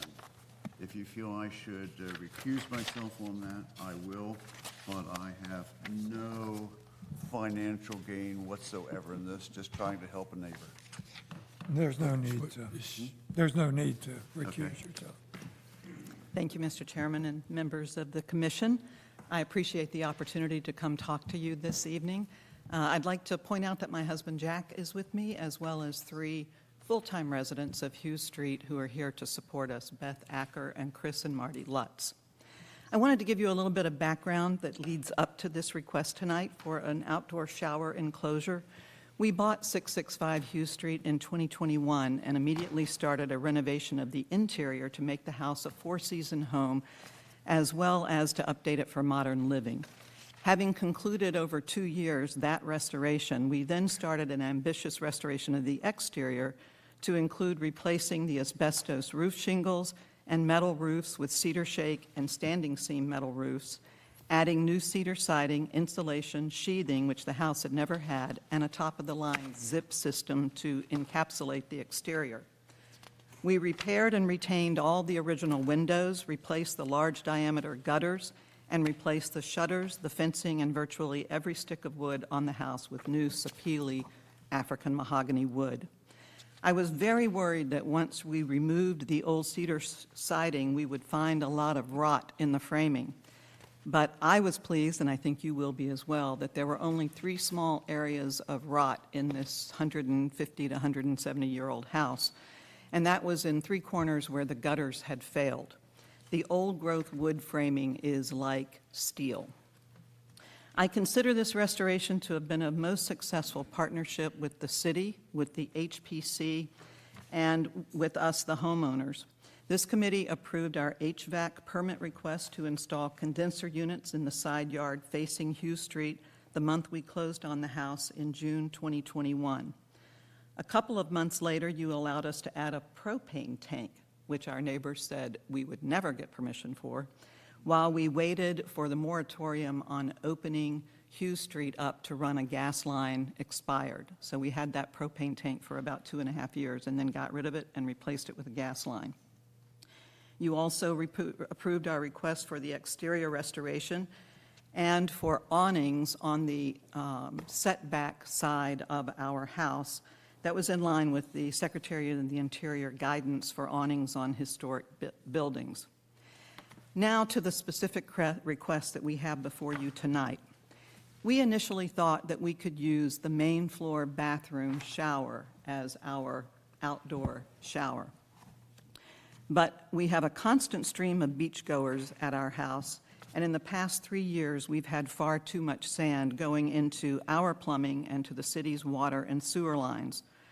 So we also considered other options, such as the promenade showers and an outdoor faucet, but with 5 frequent in-resident children under the age of 5 and 1 disabled adult, it isn't sustainable to strip them down on the promenade, particularly not the adult, or get the enormous amounts of sand they bring home off with a cold water faucet and hose. So we started looking at places where we might be able to add an outdoor shower. After multiple meetings with city staff and because of setback and multiple D variance issues, we jointly determined that the only achievable option was an enclosure attached to our shed 35 feet back from the front edge of our property line, and like the HVAC units facing Hughes Street. Also, like the HVAC units, we propose constructing the enclosure out of the same material as the shed, painted to match. And again, like the HVAC units, we will further minimize the appearance of the enclosure with historically appropriate landscaping. We will still need to petition the city zoning office for a hopefully easier to acquire type C variance to allow us to attach the enclosure to the shed, provided you approve our permit request.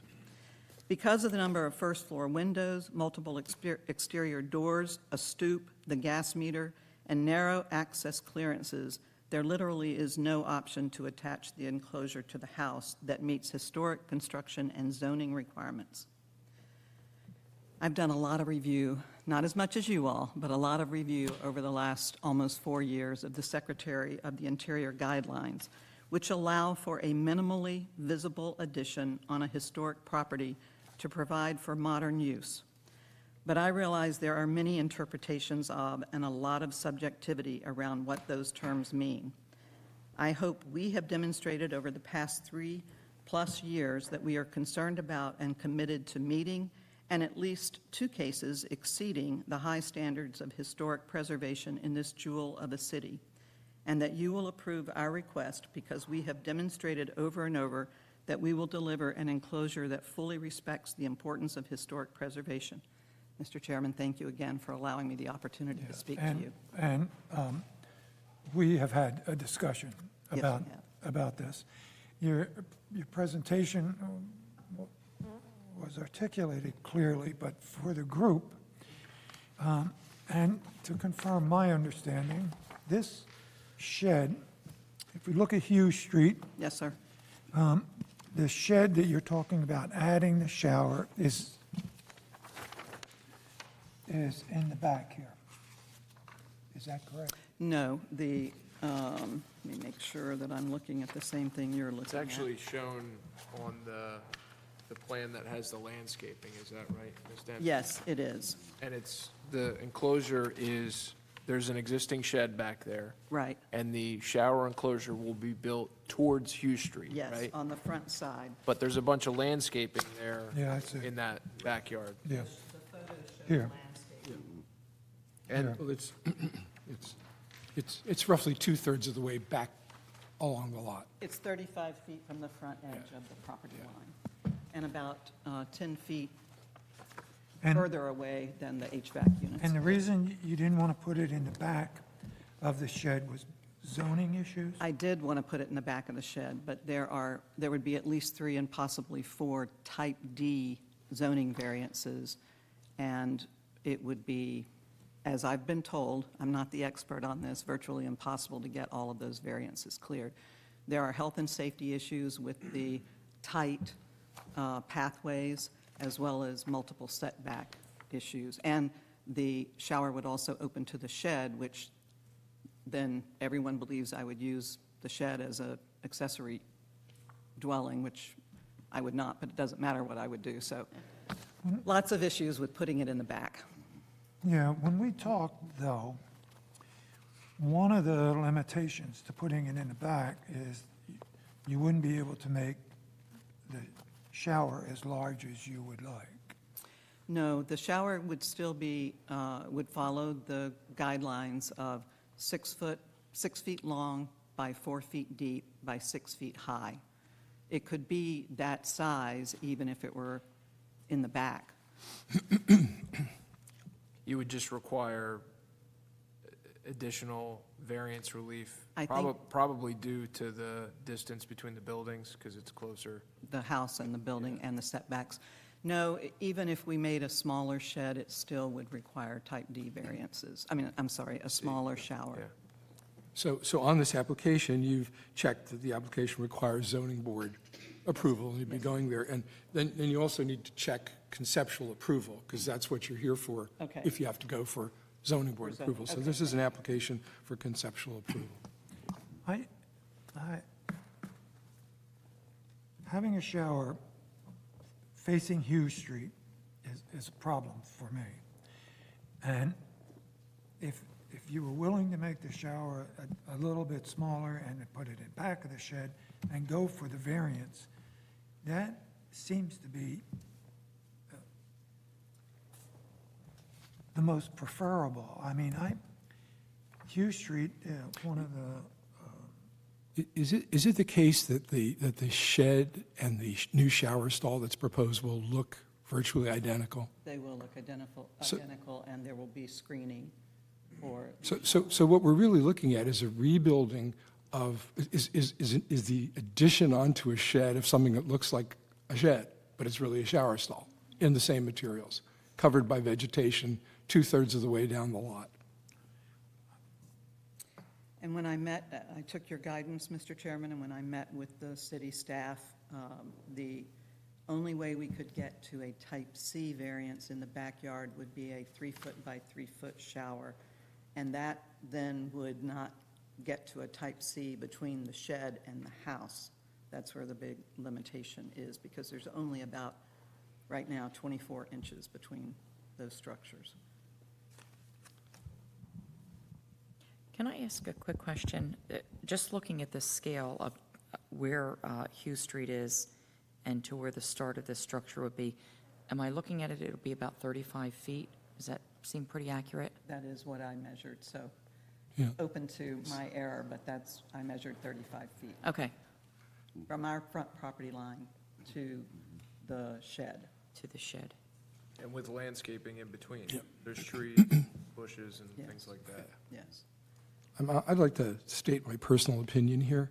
I think that this house has been so effectively restored, and you've put so much into it, that it's a fine example of what to do in a restoration. And personally, I think you deserve the credit and the benefit of the doubt and the benefit of our assistance in moving forward with your shower stall. I've written, when I read this, I wrote small, recessed, and unobtrusive. And that's really what I believe it is. So I would be in favor of granting this conceptual approval with the shower stall placed in front of the shed and technically visible from Hughes Street, but in practice to be blocked by, I assume, will be abundant landscaping. Yes, sir. That's my position on this. Mrs. Dempsey, just to confirm one other thing. Do you have to take out any landscaping to put the shower in, or is it? No, the landscaping that's in front of the shed right now is large grasses, very large grasses, and they get cut back every year, so we would want to add additional landscaping so that when they are cut back, you don't see the shed. And we haven't completely finalized all of the landscaping, but I have a conceptual plan from the landscaper, but frankly, we needed to find out whether we could add the shower or not before we get to that. So you're proposing a more robust landscaping Yeah. that's going to last, not take away from what's there. You want to make something that's going to last. Right. Okay. That adds screening to the shower, which is practical as well because It's a shower. it's a shower. Right. Mrs. Dempsey, with the outbuilding there is, the way it reads here in the property report is, it looks like it was either an original moved to that location or a new addition, but built between 1890 and 1909, is that correct? That's what our research has shown too. What happened, there's a 1850 map that is cited frequently.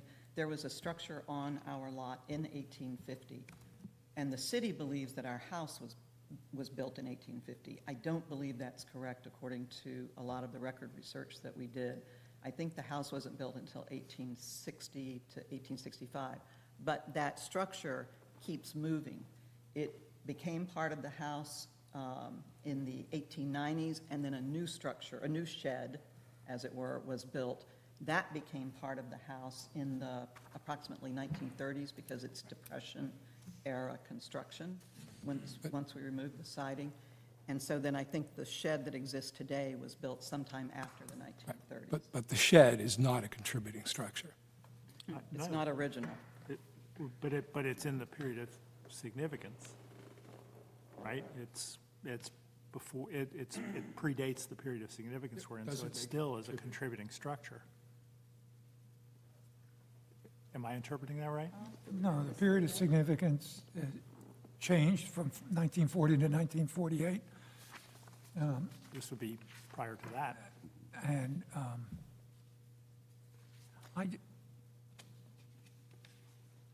I'm sympathetic to what you want to do because you've done so much work to that house, to Jim's point. And the renovation is really striking. But it just seems like by reducing the size of the shower and going for the variance, especially if you're backed up by an HPC that would support the variance, I think one of the issues is the aspiration to keep the shower as large as you're proposed. You don't have to go to a 3-by-3 shower, but a 6-foot shower is. We actually did have to go to a 3-by-3 to get Well, I'm all talking but about- 1D variance I'm talking about. excluded. And the 4-by-6 shower that's proposed is not an Olympic pool. It is it's a larger shower than a 48-incher or a 36-incher. But it just seems to me that either way, she will need a variance. And I would think that we would help her in giving her the wherewithal to go for the variance that she thinks is needed because she deserves, from overall consideration of what she's done to the property, our help.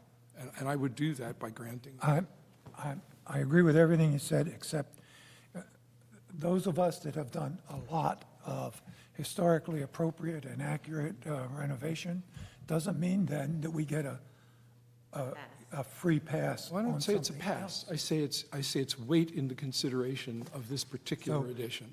It's not a pass. She still needs a variance, and she's still purporting to do everything with authentic materials to make it look just like the shed. So it's a question of whether you see a shed that's a little closer to Hughes Street or a little farther from Hughes Street, covered by vegetation, which happens to be a shower. We've done pools covered sufficiently with vegetation. And Jim, the applicant has suggested more vibrant plantings around it for screening. Maybe if she could come up with some sort of a plan to establish such screening and then give it to the review committee.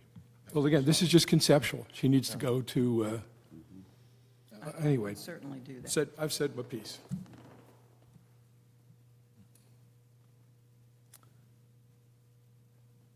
Well, there's yet another option of tabling this until you have the landscape plan, so that we could have a final approval, rather than. Well, I think she needs to have, would be helpful for her to have zoning approval, knowing that the HPC has granted conceptual approval to her project, and I have no problem in the conceptual approval, as we condition them, for it to say that it must be accompanied by an extensive landscaping plan to minimize the view of the shed from Hughes Street. We could do that as part of a conceptual approval. Do I have a motion? I think Jim just made a motion. Apparently, there's public comment sought to be. Yes. Oh, public comment? Public comment, Okay. sorry.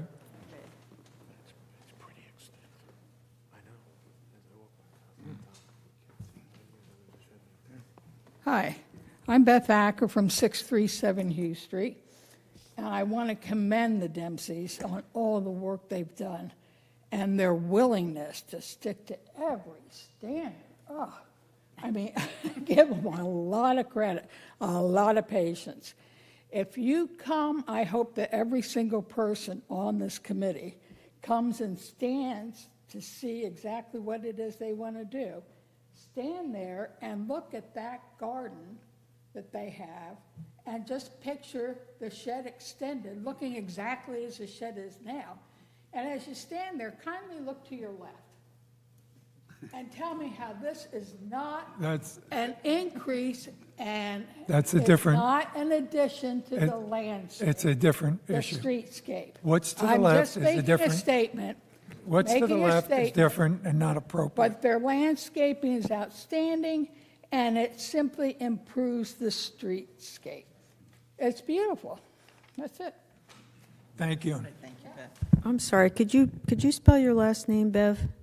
Acker, A-C-K-E-R. Any other comments? Do I have a motion? I would make a motion to grant conceptual approval to this application, and as part of that conceptual approval, I would condition it that, in addition to the application as proposed, that it be accompanied by an extensive landscaping plan, which is designed to minimize the view of the shower from Hughes Street. And so that would be the motion, and when this comes up for final, you would be submitting that landscaping plan. I'll second that. Motion by Mr. Testa, seconded by Ms. Wilson-Stridick. Mr. Copeland?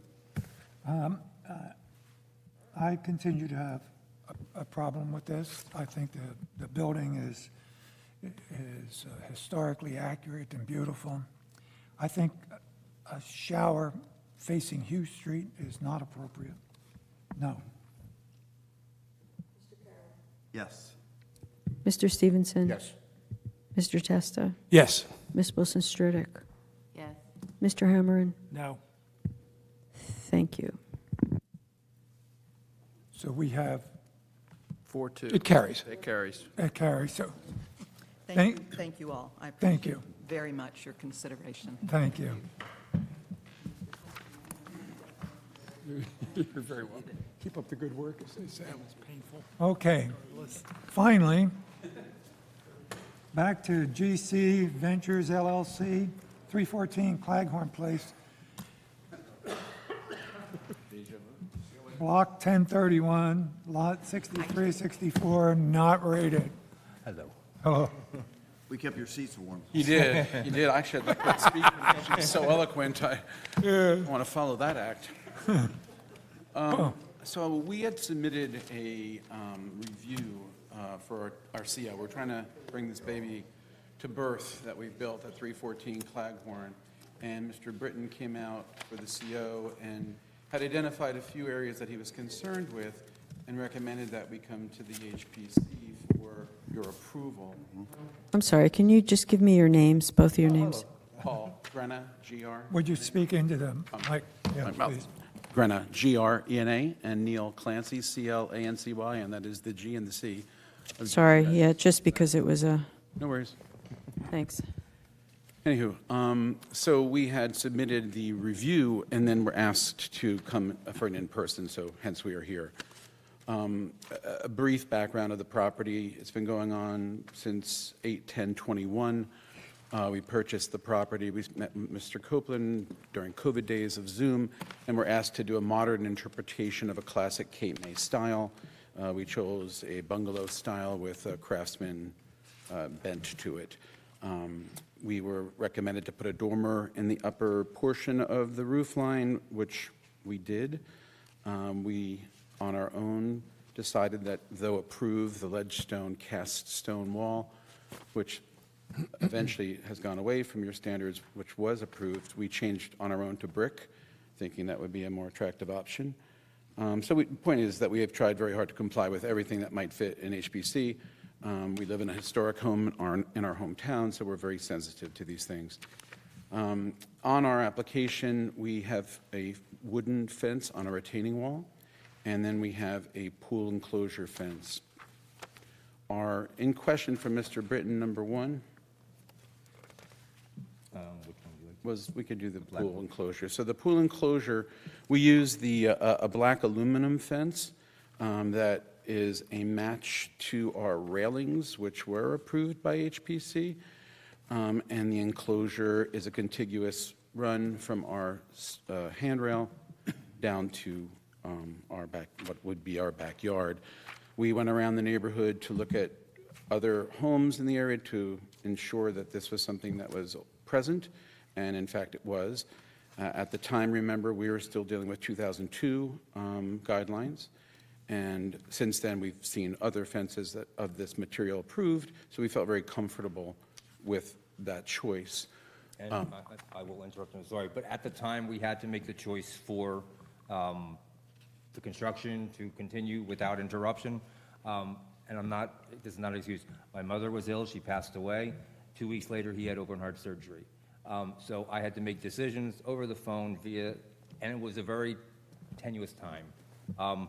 But with the other fence styles around, there was no intentional misrepresentation of our materials. Always, from the beginning, assumed that the fence was a wooden structure sitting on top of a retaining wall, as per a fence, as the fence diagram shows on the construction plans. And the pool fence was a pool fence. When I met with the fence companies, I told them the exact same thing I just told you. The only thing they showed me was aluminum fences. I didn't know there were other pool enclosures, pool fences. So that was the reason you see two different fence styles. And it had to be compliant with the International Swimming Pool and Spa Code, which was the fence that we chose. Where we went out of our purview a little bit, apparently, unbeknownst to us, was that we did relocate the fence in the backyard for two reasons. One is that we have an exterior elevator door, and we felt that that should not be open to the public, and we wanted to include that within the fencing and hardscaping that went to the elevator that should have been enclosed. And then, more importantly for us, we have dogs, and if they come out the elevator, we did not want them blowing out into Cape Hart Lane, and so therefore they would be met by a fence, which they have been. So for these reasons, we have the fence that we have, which you have pictures of, which, you know, doing the modern interpretation of a classic style, we felt that this really fit beautifully. It looks beautiful, and in our opinion, of course, but we have pretty good taste, so it's where we'll stand there. So we'll start with that one, I guess. So I guess we're asking permission and forgiveness at the same time to keep what we have and that style. Just so you guys are clear, we don't take into consideration how we got here.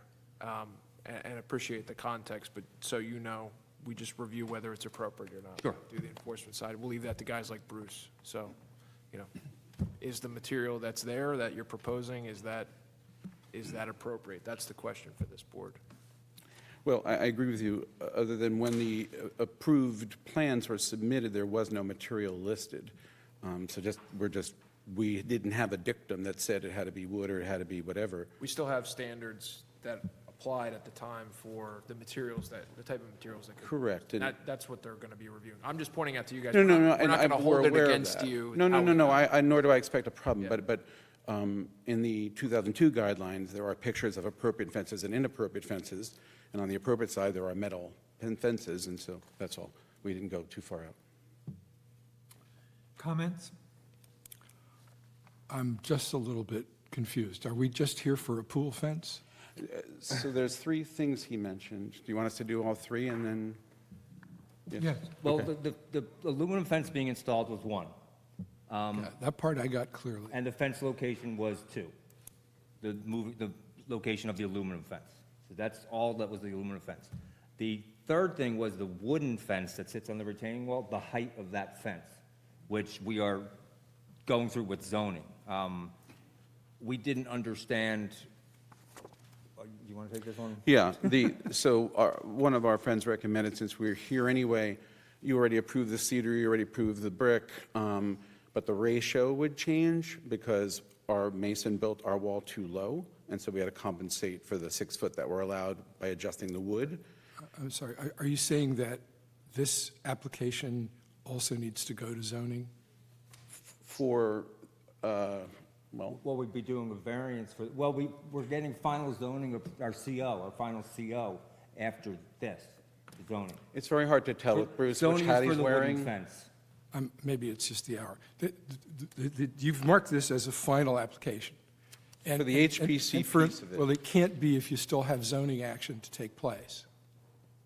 Well, if you So- all approve your end of it, it's hard to tell which hat Bruce was wearing when he said these things. Do you guys need a variance for the height of your fence? Do you need a variance for the location of the fence? Is No. Not the location, for the height of the fence, yes. So- But then, Okay. but that's the only We thing thought in height was not question. part of Okay, HPC. so the It's not- moment, It's not. Oh, So- okay. So just to explain to you guys the process, when you say an applicant, any applicant comes in and says, hey, we have to go to the planning board, we have to go to the zoning board, we only review for conceptual at that point, and we may give a letter to the zoning board to say, we reviewed it for conceptual, this is what we think, subject to them reviewing it for things like location, setback, height. Perfect. And then, assuming you get that, you come back for final and say, hey, here's the cut sheet. Which could be in review? It would be probably a truncated presentation on something like this, once you get to that point. But if you're telling us that you need a variance for the elements that you're going for, any one of them, This is where didn't understand where Mr. Britton's hat, which hat he was wearing. The fence height is a zoning issue, not HPC, so he called it out in not getting our permanent CO as an HPC issue, which we don't understand why that. well, because he can do two jobs. What he's trying to do is figure out where you need to go for the approval. Because Right. we can't say, the setback for your fence is fine, that's a zoning issue. What we can say is, the material for that fence looks good or looks bad for under the standards. And then you have to go get the other part of that answer from the zoning officer or zoning board. So we will certainly do that. Well, Right now, we're talking about the enclosure. Let's back up a bit, because I think we're off track. I'm just trying to figure out what kind of an I'm application. trying to figure out what what kind we of an are. application we have. Well, where we are is you have approved in 2022 to have a cedar solid board with picket top cap rail fence. The motion says cedar fencing, solid board with picket top and cap rail. Correct. There is nothing here about metal fencing. So you received appropriate approval March 3rd, 2022, and you built whatever you wanted, and now you come back before us, and you want us to change our prior approval to accommodate what you willingly built something different. Well, respectfully, we did build, this picture is the cedar fence on the retaining wall. There's nothing in here about metal fence. At that time, at that time, did the application include a fence for a pool? It said pool fence. Okay, so what? With no material specified. Well, we're going to assume it's all cedar. I mean, you made an application with a material sheet that says you're going to be using cedar for all your fencing. And in fact, you used cedar for part, and you used metal for the pool. Do I have that right? The pool enclosure? Yeah, that's now on aluminum. On our application is a separate entry, which did not include the material. The fence diagram is the fence that was put on the perimeter of the property and was not included in the pool diagram, which is under number 34 point something or other that says pool I enclosure. beg to differ. This is a new 2.5-story residence with pool, freestanding garage. Then you get to the material list, fences, cedar, solid board with picket top and cap rail. And then you look at the resolution. It's a cedar fence. There's no metal fence. You were approved for cedar fence. You built something different. It wasn't approved. Warren, and I'm just trying to figure out whether that application dealt with a perimeter fence that was approved in all cedar, or a Fences. perimeter and a pool fence. Fences. On the site plan, there's a differentiation. It has fence and pool fence. And the pool fence was never, materials were never Okay. specified. I honestly did not think that the cedar was appropriate there, that it was a metal fence. But, Well, okay, You can do revisionist all you like. The approval by the HBC was for cedar fence. And if on our construction plan, on the front page of the construction, you can see the fence diagram. It's a cedar fence sitting on top of the retaining wall. And it says clearly underneath it, fence diagram. Whereas the two sections we're talking about where the metal is right now says pool fence. I don't think anybody's arguing you with the perimeter fence that you did in cedar in accordance with the permission you got. Correct. Okay, so that's not an issue in my mind. In my mind is the second fence, the pool fence, which you didn't specify and which you then went and built in aluminum or metal or whatever you put it in. Right. And you had effectively a deficient application because you didn't specify what you were using. Correct. And so what you got permission for was all wood. And I would interpret that as saying all fences, all wood. And I think that's what the chairman's telling you. That's what it's. All fences, all wood. So now we're Does that faced say with. all fences, all wood? I'm sorry, I didn't. Well, it's in the resolution. So in other words, from the city's perspective, because it's contained in there, and if you didn't specify, we would expect to see, the city would expect to see all wood. So then we have to stick to the resolution. Certainly. So it could be a five, so Well, we you could keep the could- 5-foot fence that the resolution calls for, even though Mr. Britton is saying we need a 4-foot fence. Because the resolution also says 5-foot fence. We don't do 5-foot, 6-foot, we do materials and placement. All right, but HPC's resolution says a 5-foot fence. It may have, but what, you can't get zoning approval from the HPC. You get zoning approval from the zoning officer and the zoning board.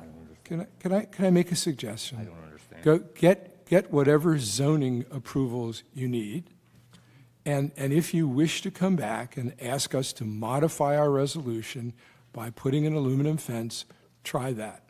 That's my suggestion. I'd rather not have them rip out the aluminum fence if they. I don't know why not. Why are we here with standards, making approvals, having dialogue, having public. Because- opinion, have it videoed. We approve a wood fence, they put in a metal fence, then we're supposed to approve it. Sorry, I that is disagree. sounding respectfully that we did it intentionally, and we did not do it intentionally. I'm making that clear, we did not do it intentionally. I It was guess I'm- our understanding.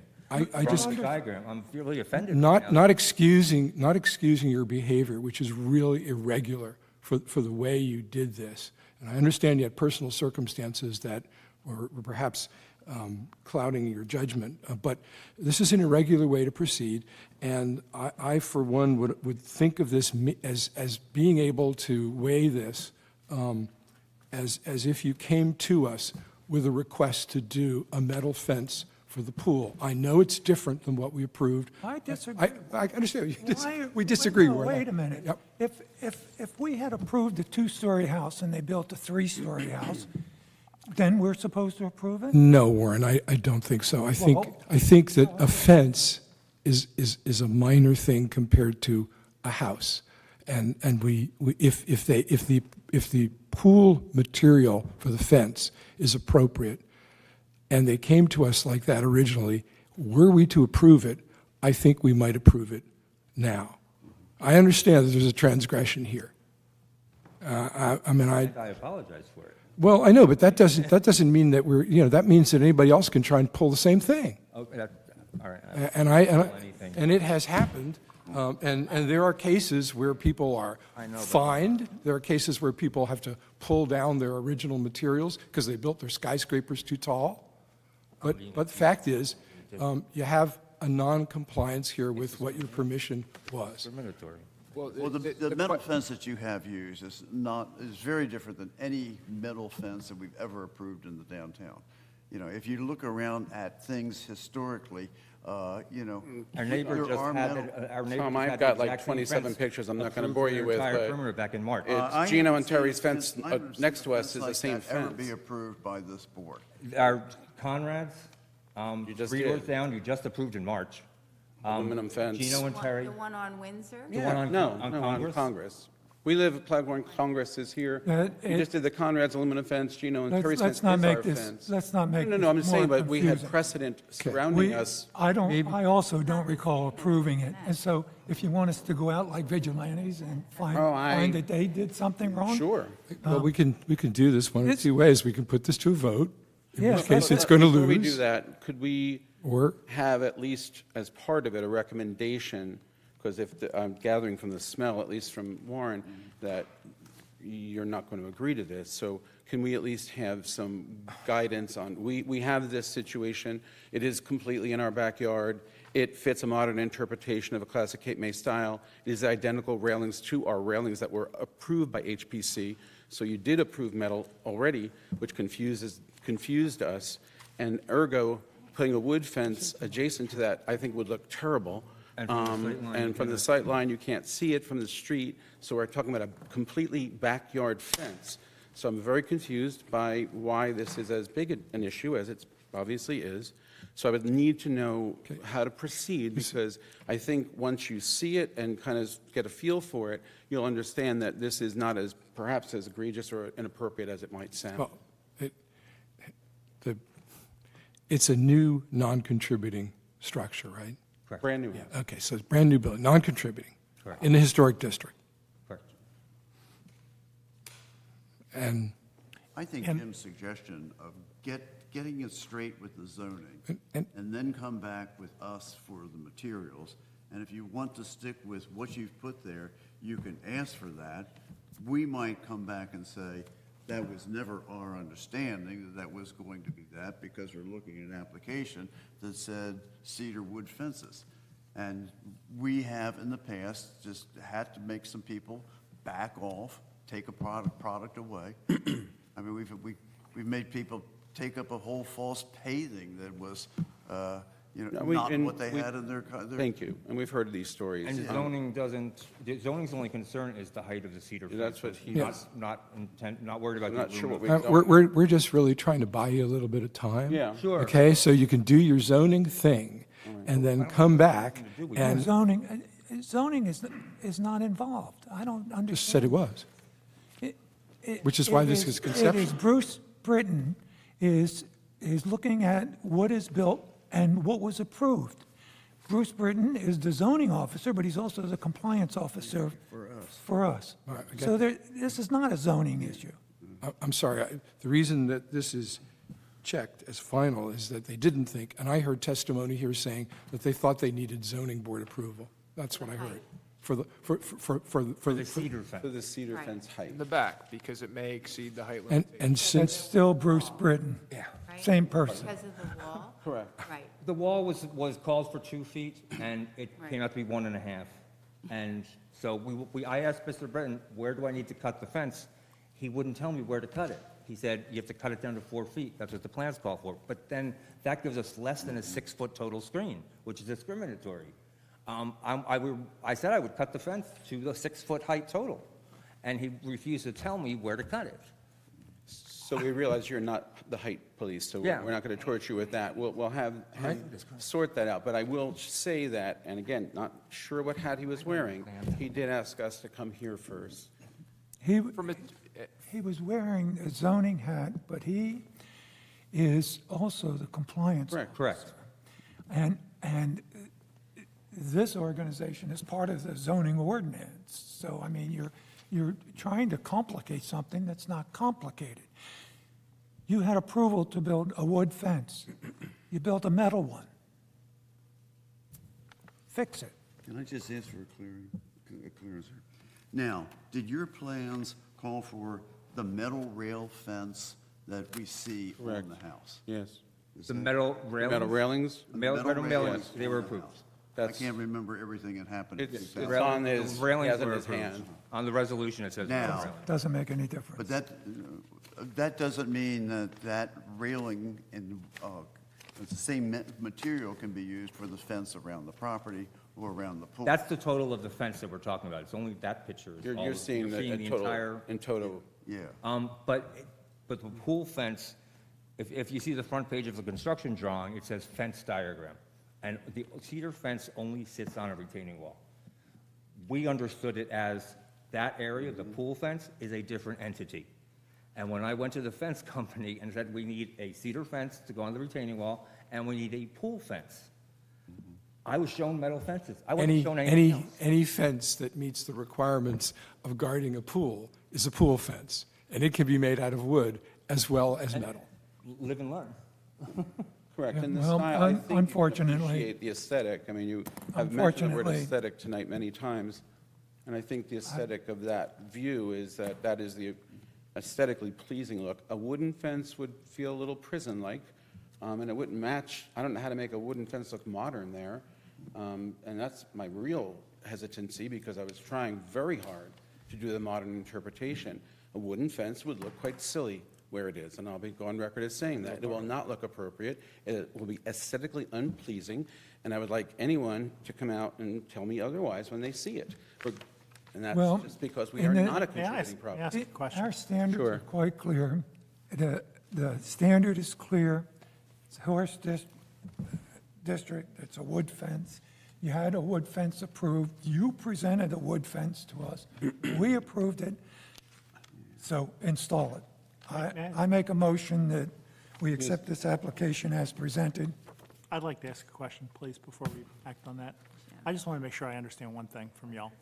The way I understand it, first of all, we approved clearly a wooden fence, and it's a perimeter fence is the way I understand it. Is that correct from the application? Wood fence. Wood fence. And so it Not has, perimeter, wood fence. I understand, but I'm saying it was intended, and I believe the drawing you gave us was that it was intended as a perimeter fence. Correct. Is that correct? Yes, which it is. Which we followed. So that was along this brick wall? Yes. Comes around the side and back of the house? Yes. Connects to the house presumably or something? Yes. And it's supposed to be a wood fence, so many feet high, yet to be determined between the two materials. Okay, that's what was approved, end of the story.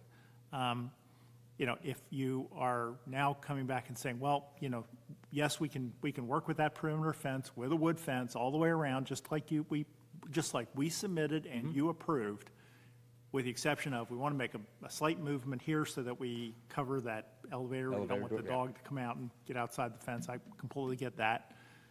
I mean, to me, that's where our approval stops and ends, right there. Now the question is, if you have a wood perimeter fence all the way around the property, including the pool, are you even going to see if you now want to put a metal fence in just around the pool, why don't you? Let me just say something real quick. If you look at the drawing, or picture, I should say, This picture? that garage, that is the only piece of metal fence. All the rest is contained by the wooden brick wall. Then that's clearly not what we accepted. I mean, I think you have the problem of having to remove that part of the fence, because the perimeter fence.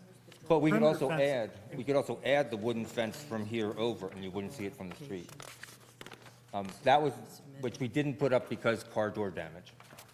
I understand. Pulling in the I guess driveway. what I'm trying to get to is, Remember talking if about you want to put a metal fence on the Excuse me. perimeter of your property, you have a problem.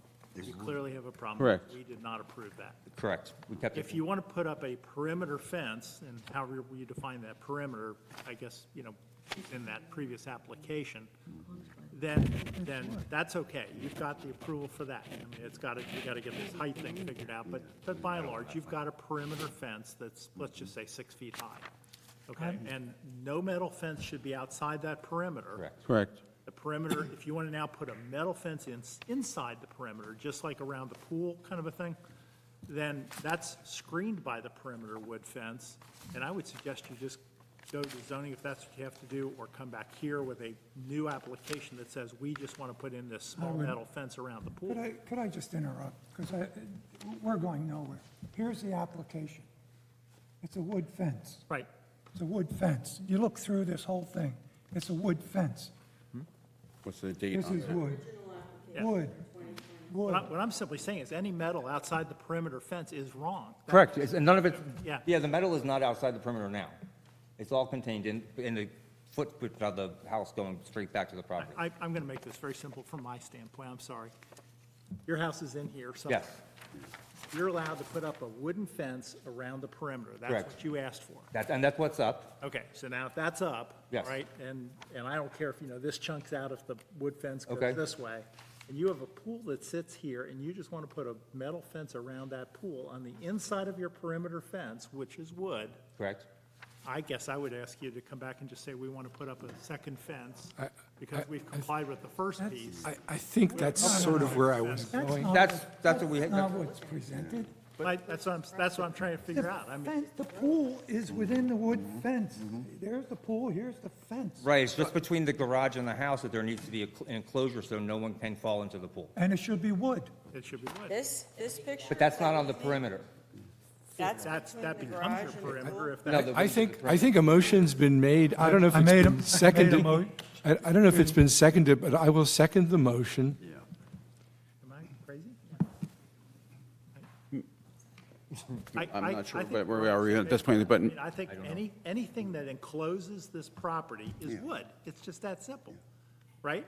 Yeah, it's all wood. Yeah, I agree. Yeah, And the I'm problem, saying- what yeah, I'm trying to Kevin, say is Kevin, there's anything no, metal that is there's outside no, of that is not approved. there's no dispute. It's We not only agree, not- we agree with you. So the It's area not only between the not- garage and the house. okay. I'm sorry, Wait a Jim. minute, I'm sorry. I don't want to talk over Chairman's everybody. got the floor. There's a motion to approve this plan as submitted. And we can get into all kinds of gymnastics, but there was no metal fence approved. They built something else. Now they want approval. I made a motion that we accept this as presented. And I seconded the motion. Motion by Mr. Copeland, seconded by Mr. Testa. Mr. Copeland? No. Mr. Carroll? No. Mr. Stevenson's recused. Mr. Testa? No.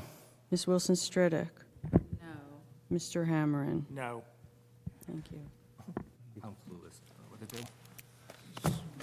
Okay, so to change what is present, do we need to submit, I assume, an application? Yes, Okay. yes, to make sure that, You know that that's not accepted by the HPC, so you can make an alternative proposal. Correct. And I just wanted to add one little piece. The layout, and you mentioned about, you understood with the elevator, does anyone have an issue with that change? As opposed to going from the garage over, including the elevator? I'd like to see it on the plan. I will. Yeah. I will. I don't want to waste the architect's time. Make an application for a pool fence as you desire to make it. Okay. Oh, you've heard it. That's why I'm asking. Okay. Okay, thank you. thank you. Next order of business, Waxman, 931 Corgi Street, Block 1093, Lot 11, contributing shed, door, fence, exterior shower, concrete walks, and patios.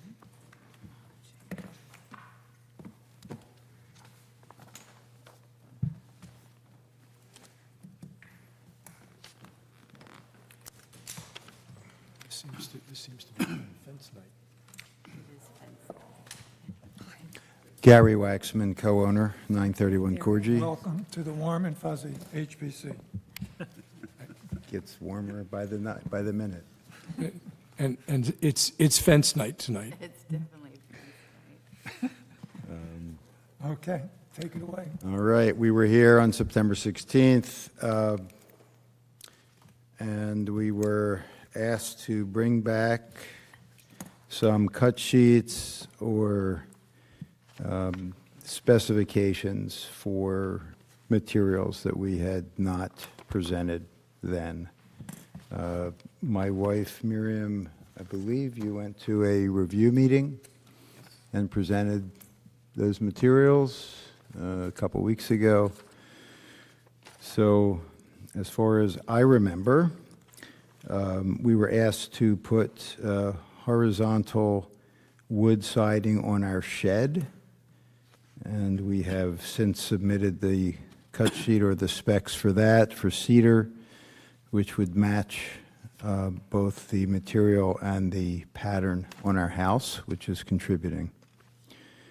We also provided reddish pavers, either brick or block pavers, and also provided the location of those pavers in a diagram, which would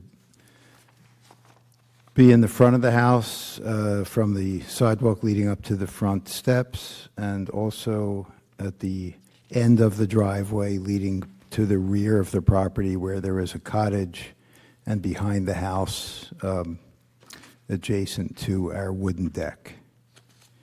We also provided specifications for wood frame storm/screen doors, three of those rather, as well as I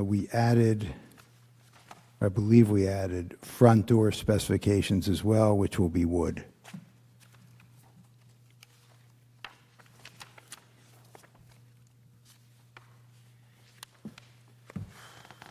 None of the materials will be, it's attempt to demodernize essentially. Would you just refresh my memory Yeah. on this proposed shed?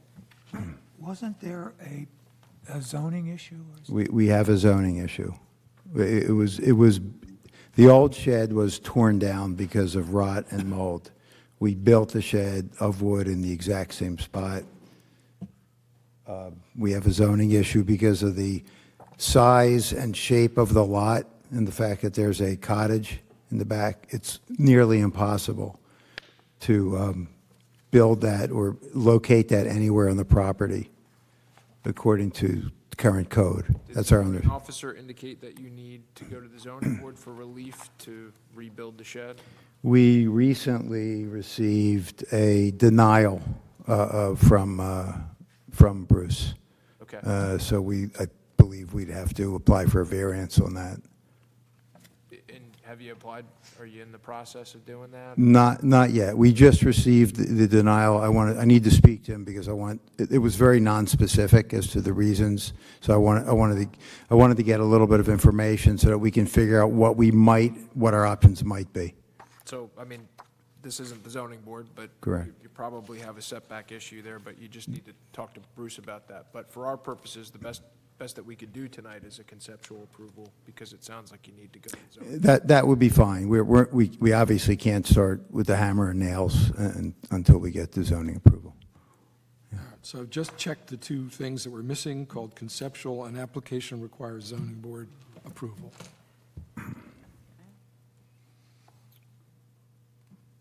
Well, I'm marking the conceptual. Right. But I'm still,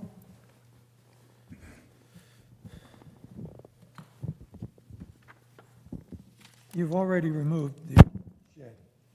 Correct. And now you're proposing to build a new shed on that same site out of wood. Correct. You're replacing the front entrance door and the screen doors all wood. Yes. You're removing the chain fence and you're replacing it with a wood fence. Yes. Yes. And the wood shower, it's already there, right? It's partially built, not completed. Partially built. Two of the three panels are there. So that was stopped, Bruce stopped. Bruce stopped, yep. That is also wood, cedar. So this is conceptual. It's all wood. You have some issue with zoning, which means you'd have to come back here, assuming they don't approve something. But for tonight, the issue is, for this commission, whether we would approve all wood fence, all wood shed, and things of that nature. Correct? That's our understanding, yes. And wood screen doors Yeah. and pavers. Okay. And you've provided in here, we talked about, I think the board talked about last time, showing where you propose to do the pavers. It's not going to be the It's whole on, thing it's on behind the fence. And you have a colored copy. that's- We did. Right. Yeah, exactly. Okay. Just noting that for the record. Yes. Does this August group have any questions about this application? I move we give it conceptual approval, subject to the zoning board's approvals. Well, it's just conceptual approval. The zoning board does what it does. Right. The question is whether we put any other recommendations or conditions on the conceptual. And I just had something about the shed, and I'm trying to remember what it was. Excuse me a minute, please. The shed has been torn down, I'm sorry, I meant the new shed. and it's proposed to be a wood shed going into the same place.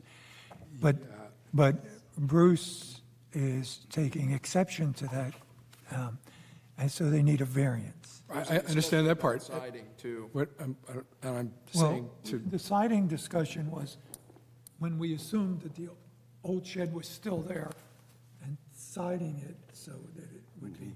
getting past the old shed, which is now gone, to the new shed, which is proposed and needs zoning board approval for a variance. My question is this proposed to be the new shed? Yeah. For a contributing? That shed, it's not a very accurate diagram. I would hope not. If I may just state this, I believe that, although I realize it was after the fact, you all voted with an approval of the root destruction of the old shed at our last meeting. I don't know if that's in the minutes. And that we had indicated, and I believe it was Mr. Hamran had suggested the siding, the siding. So we'll have the same siding material, the cedar. I believe it's the same size, identical to what's on our house as well, and it'll be painted to match as well. That was the intent. The intent of that was that the structure resemble the house, be the same consistent And it will. materials. Yeah, so so that is not the shed that we're approving, but Right. Well, if we're going to, the motion has been made to give this conceptual approval, and with respect to the other materials and improvements and additions, I have no problem. I would condition the conceptual approval, though, to a shed that is more appropriate than this shed. Like we did before, right? yeah, well, a plan, we need a, Yeah. Yeah, the shed is an 8 by 12, it's T111. I'm not going to vote for a shed that looks like. No, it does, it's not really going to, it's not really going to look like So what that. you're getting, see, is a conceptual approval. Conceptual approval is a short thing that advises we've done this on a preliminary basis, and you need to go to the zoning board. When you get that and come back for your final approval, you would work on the conditions of our conceptual, if we gave any, and that's what you would make as part of your final. And one of those conditions would be the submission of plans for a shed that's appropriate to a contributing structure. I don't know how, I can't design it for you, but I know that's not it. I think, aren't the specifications in there? They're in here. Yeah. I want to see what it looks like. Yeah. The horizontal siding is in your application, it's just that the picture is the old picture of the Home Depot shed with the wrong kind of clapboard. It's the vertical. Yeah. You need to provide a new cut sheet or cut sheets of the shed that you're proposing, showing, indicating all the materials of the windows, the doors, the wood, the siding, and the roofing materials, so that we can see that it emulates the house. That's really the heart of that. See, this, Okay. Yeah, the only This says picture you have is that one right there, which is, that's the wrong. which we It's would not a good would not representation. accept, yeah. Well, what they're looking for, kind of like the diagram It's just before, left is there. Google Images sheds with horizontal, like horizontal siding or something like that. Well, we can Come take, up and come up with a cut sheet that is not this, because the board is indicating this is not something they would be in favor. What is this? He does have the I mean, is right- this what you're planning? That's the That's right, the siding. that's the siding that we're going to, yeah, that's the right material. Well, okay, Over the, yeah, so, Over the texture 111. all right. so did you make the motion? Yeah, there's a motion on the It floor. wasn't seconded, so let's, Can I- Yes, it was seconded. oh, It was seconded. Motion made by Mr. Carroll, seconded by Ms. Wilson Stridick. It sounds like it's conceptual, But- conditional upon revised shed plans. Okay, well, that's good enough for me. This is the, okay. All right? Yes, Mr. Copeland? yes. Mr. Carroll? Yes. can I just say something? Sure. I think I made I a wouldn't. mistake. I wouldn't in the middle of a wouldn't. vote if I were you. Yeah. I wouldn't. Mr. there's a Stevenson? beauty in not saying too much. Mr. Testa? Yes. Ms. Wilson Stridick? Yes. Mr. Hammerin? Okay, thank you. Now you can say But if there's something. anything you're confused on, this is a good time. You can make a sketch of your shed? Yeah, we actually have a picture. We can do better. We can give you a picture of it because it's partially built. You'll get a good idea So of what when it you looks come like. in for your final approval, Yeah. it's the shed you're going to build. Yeah, yes.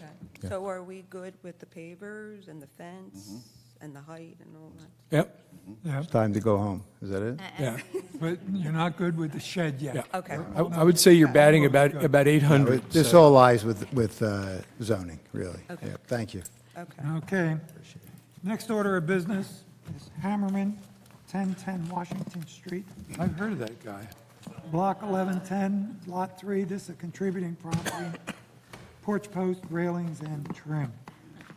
Oh, excuse me. Thank you. Good luck. Good night. We're all in a bad mood. I see that. I'm debating about whether we really want to even do this tonight. Oh, well. Oh, wow. This is, so I have a house that was built in approximately 1880. It is the third house up from Madison on Washington. It's the teal house, right next to the Hoffs, which was the White House, just renovated heavily.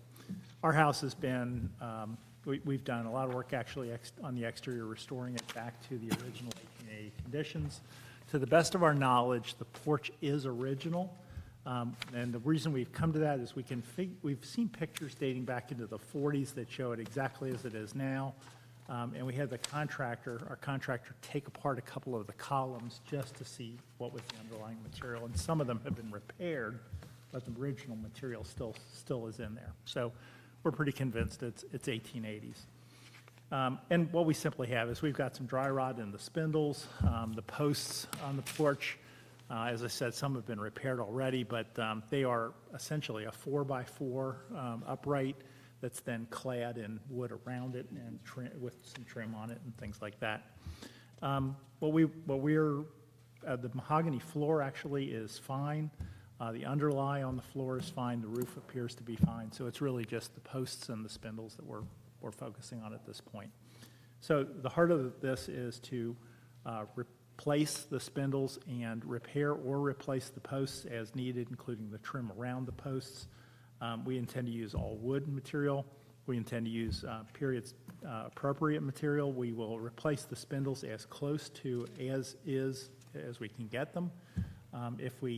We're actually pricing two different vehicles. One is if we could get a whole section, of the fence and just replace it in the spindles as is. Or the other is to actually hand cut the spindles themselves and see which one's the better price and go from there. So that's the heart of it. So while we're at it, we figured we would come and get approval for two different things as well. One is we have non-conforming shutters on the house. They are just, I think they're actually some kind of a vinyl material screwed onto the outside of the house. We want to go to working shutters, all wood construction. with period-appropriate hardware, so they would close. We have a big double window on the first floor, single windows on the second. Those would have to fold and then, fold again to come in. We will go right to the appropriate, look and material on those so they would be all wood shutters. And we'd also actually like to add a little bit of I'll call it a gingerbread look to it. It's a Gothic revival, so we want to that's why we're sticking to the spindle look. And what we would do is do small trim on the underside of the roof around the porch that matches the spindles on the porch itself, and probably do the same thing under the peak on the front of the house. So in the cut sheets, I don't exactly have who we're going to get these from, but there's the cut sheet for the shutters, so you can see what that would look like. These came from Architectural Depot, which is one of the vendors that we have under consideration. They have a spindle that is very close to what we have. It's not exactly the same, but it's close. And so those are those. And then Warren and I reviewed this for me just to, the application, just say, am I missing anything? And let me just pass this out. Here's another example of that spindle work from a group called Vintage Woodworks. And it shows the little gingerbread trim as well, so it gives you kind of a quick look at that. And that is also very, very close to what we have.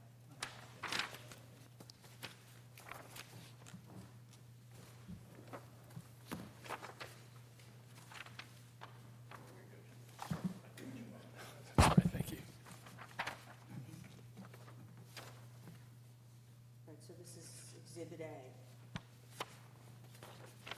It took me a little while to find a company that had that matching gingerbread trim, and so this does have it there in that picture. So you can see it's essentially identical to the spindles that would be on the porch itself. The only difference, of course, being if they're in the peak, then they have a 45-degree angle so that they go like this, go up. Okay? That's it. I don't think I have anything else that I need to ask for approval on. I just wanted to make sure I had everything covered. And Thank you. I spent some time with this, and we looked closely at the porch. I'm supportive of what is being presented. We did not talk about, and I'm not supportive of the spindles on the eaves. The spindle, this small spindle on the top of the porch railing, I'm supportive of. It's in this picture here. Did you? Right there. Yeah. Did you Yeah. pass it down? This treatment is appropriate for the house, I believe, and I would be supportive. And Kevin, you and I just didn't talk about I understand. the eaves. I wouldn't. Is there another type of trim that is appropriate to it? Because I'm open to the discussion. I just don't, I'd like to see some sort of just, kind of aesthetic enhancement to that.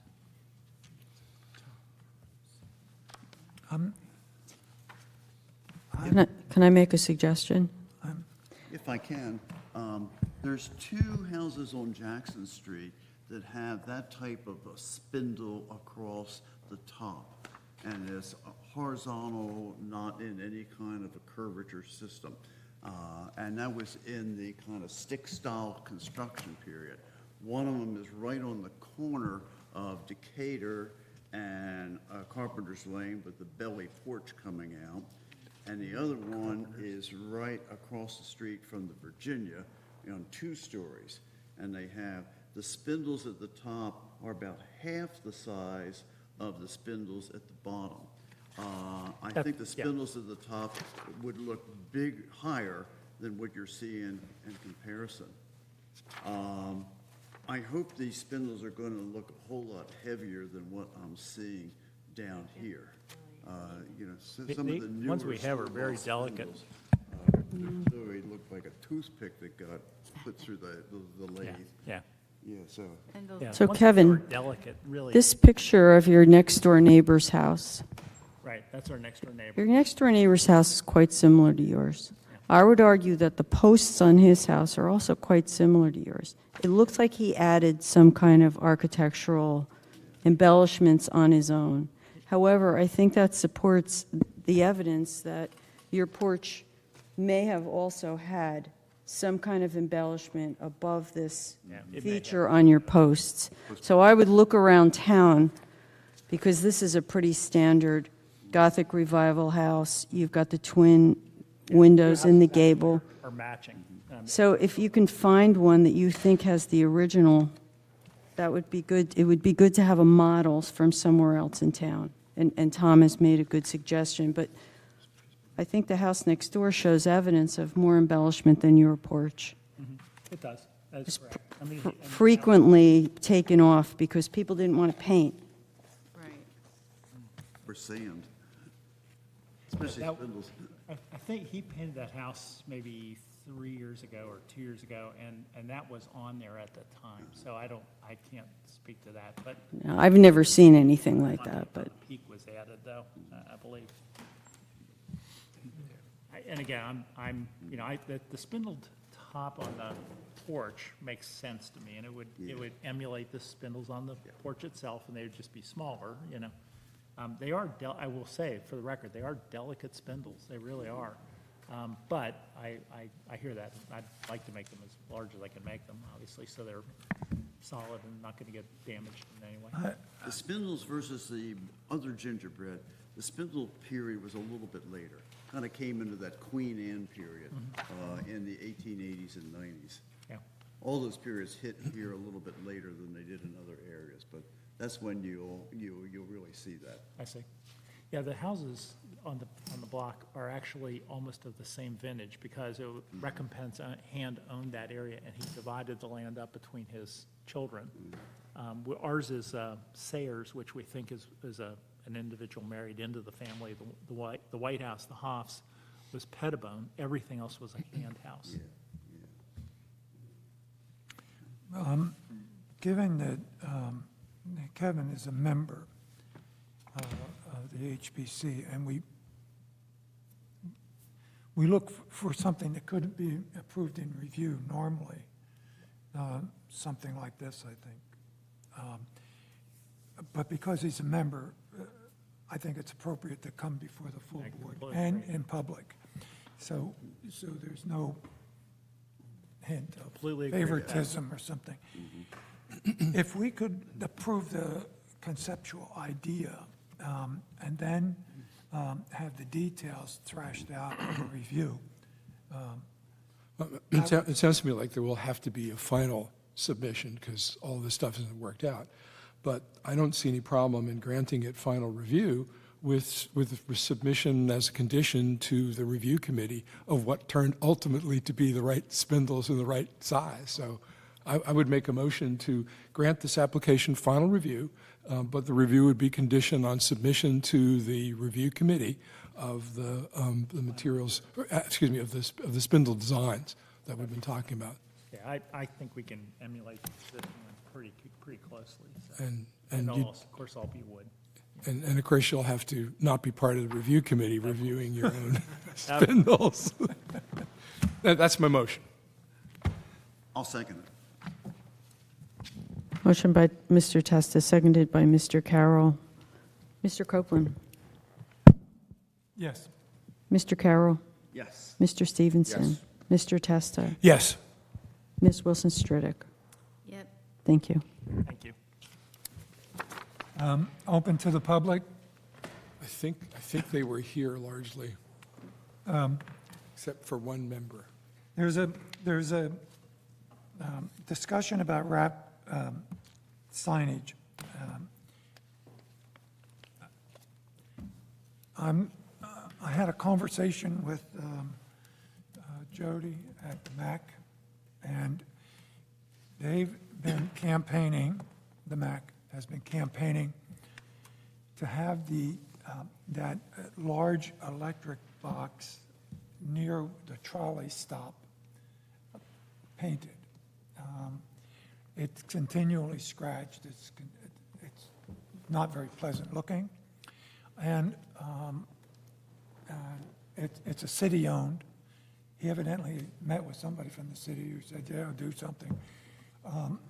He has asked if we would consider, and I shared with him, not for approval, but for dialogue, he'd asked if we would consider a vinyl wrap on that box. I've seen these vinyl wraps, you can look it up on your phone or an iPad or something. The vinyl wrap generally is a little bit artistic and it has a geometric design. You could also have it custom made, so not with advertising, but you could have it custom made that would show, like one side the Physic Estate, another side the World War II Museum, and another side the lighthouse and some. And they would be willing to do that upgrade at their expense to accommodate the business model. And I shared with him that I would, as I said, not for approval, but I would share it tonight as a reaction of doing something like that. You know, I basically, you see it on buses all the time, where they wrap them with names of universities and advertising. But my recollection is that particular building was donated by the Not the Fairmount. building. The building. This is not the building. Okay, now what is, the This little is ticket thing? The electric box that's over by Oh, the the trolley. box. I thought you meant the little building. By where the you- trolley stop. Okay. Where the, On Washington Street? yeah, where the trolley sits on the, No, it's a big metal sidewalk mounted box that's, what would you say, like 4 by 3 maybe? So we're talking about wrapping a metal box. yeah, Okay.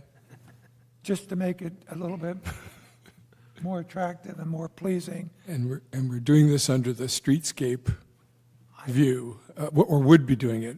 I mean, and it's a MAC proposal?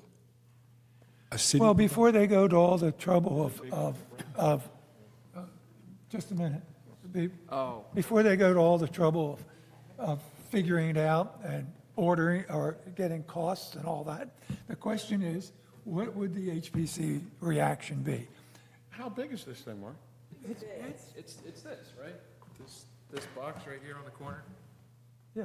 where the trolley stops. It's next to Victorian Towers. Okay, it's bigger than a bread box. So it's a thing with conduits and switches in it, and it's a metal box. And they want to turn it into an advertising wrap. Not an advertisement. No, we didn't talk about advertising. I'm sorry, Nope. this signage is ID type signage? It has Not identification? signage, a picture of the lighthouse, Okay, that's signage to me. but no written advertisement. May I? So, This bigger than a bed box. Yeah, I got it. I have no problem. I mean, on a structure like that, the vinyl wrap, I don't know if you would know the difference between a vinyl wrap if it's done the right way. But it has to be done the right way in the right fonts. You know, there's two ways to, we had no discussion about writing. We're talking about just wrapping. making that a bit more attractive. You could, someone mentioned to me that there's a community that had, they let it out to artists and a competition, and then the artists painted it. I think that's going to just be a little overkill for this. It brings more attention to it, I think, right now. Well, not only that, but it's a metal conduit box. It's not a place for artists' competition. I mean, I think it's Well, the question is, street decoration. you want to just leave it painted, or would you entertain? Were any entity to put a picture on there, it wouldn't trouble me at all. Is he looking at directing people to get onto the trolley at that point? I mean, No advertisement. This is just to make this box less offensive. oh, I, Doesn't offend me to begin with, that but doesn't affect me one way or the It's other. the least memorable box in that area. Right, usually it's in the eye of the None us- beholder. I mean, we all recognized it when we saw it, but nobody could think of it. My personal Just kind of the way opinion, that color, I think, too. my personal opinion for what it's worth is I'd entertain it. I don't have any trouble with that. I think the question is, can it be removed and replaced if just through weather conditions and other things it starts to really, vinyl wrap can be deteriorate? Yeah, so, yeah, I'd be okay with that. So, I recuse myself from this discussion. well, if that were the case, I'd have to recuse myself. Well, it's just a discussion, I mean, really. It's a discussion, Tom. We're not taking action on that. We want to, I would like to provide some feedback. So. Can they provide like a sketch of what they'd want to put on there, or photographs? This conversation was before they go to that expense in that time. If it's an absolute no, then I'll tell him that, and we'll. From me, it's a yes, if appropriate, in its artwork. I don't get a vote, but for me, it's nondescript as it is. If it's not going to serve a purpose, I don't see a reason to do anything with it. You don't want to. So you like it nice and just green, plain green? Well, it just goes away. We don't know what we're looking at. It's going to be on there. It's not going to be Psychedelic? Apparently a lighthouse. I must be having a communications problem tonight. Never mind. Never mind. I'm going to tell them, no, that you're not interested. The idea was not to have a picture to look at. The idea was, would you even entertain a picture? But never mind. I would. I'll tell them it's no. Thank you. Next item. HPC Awards. That'll be fun. Pip? Oh, my God, it's 9 o'clock.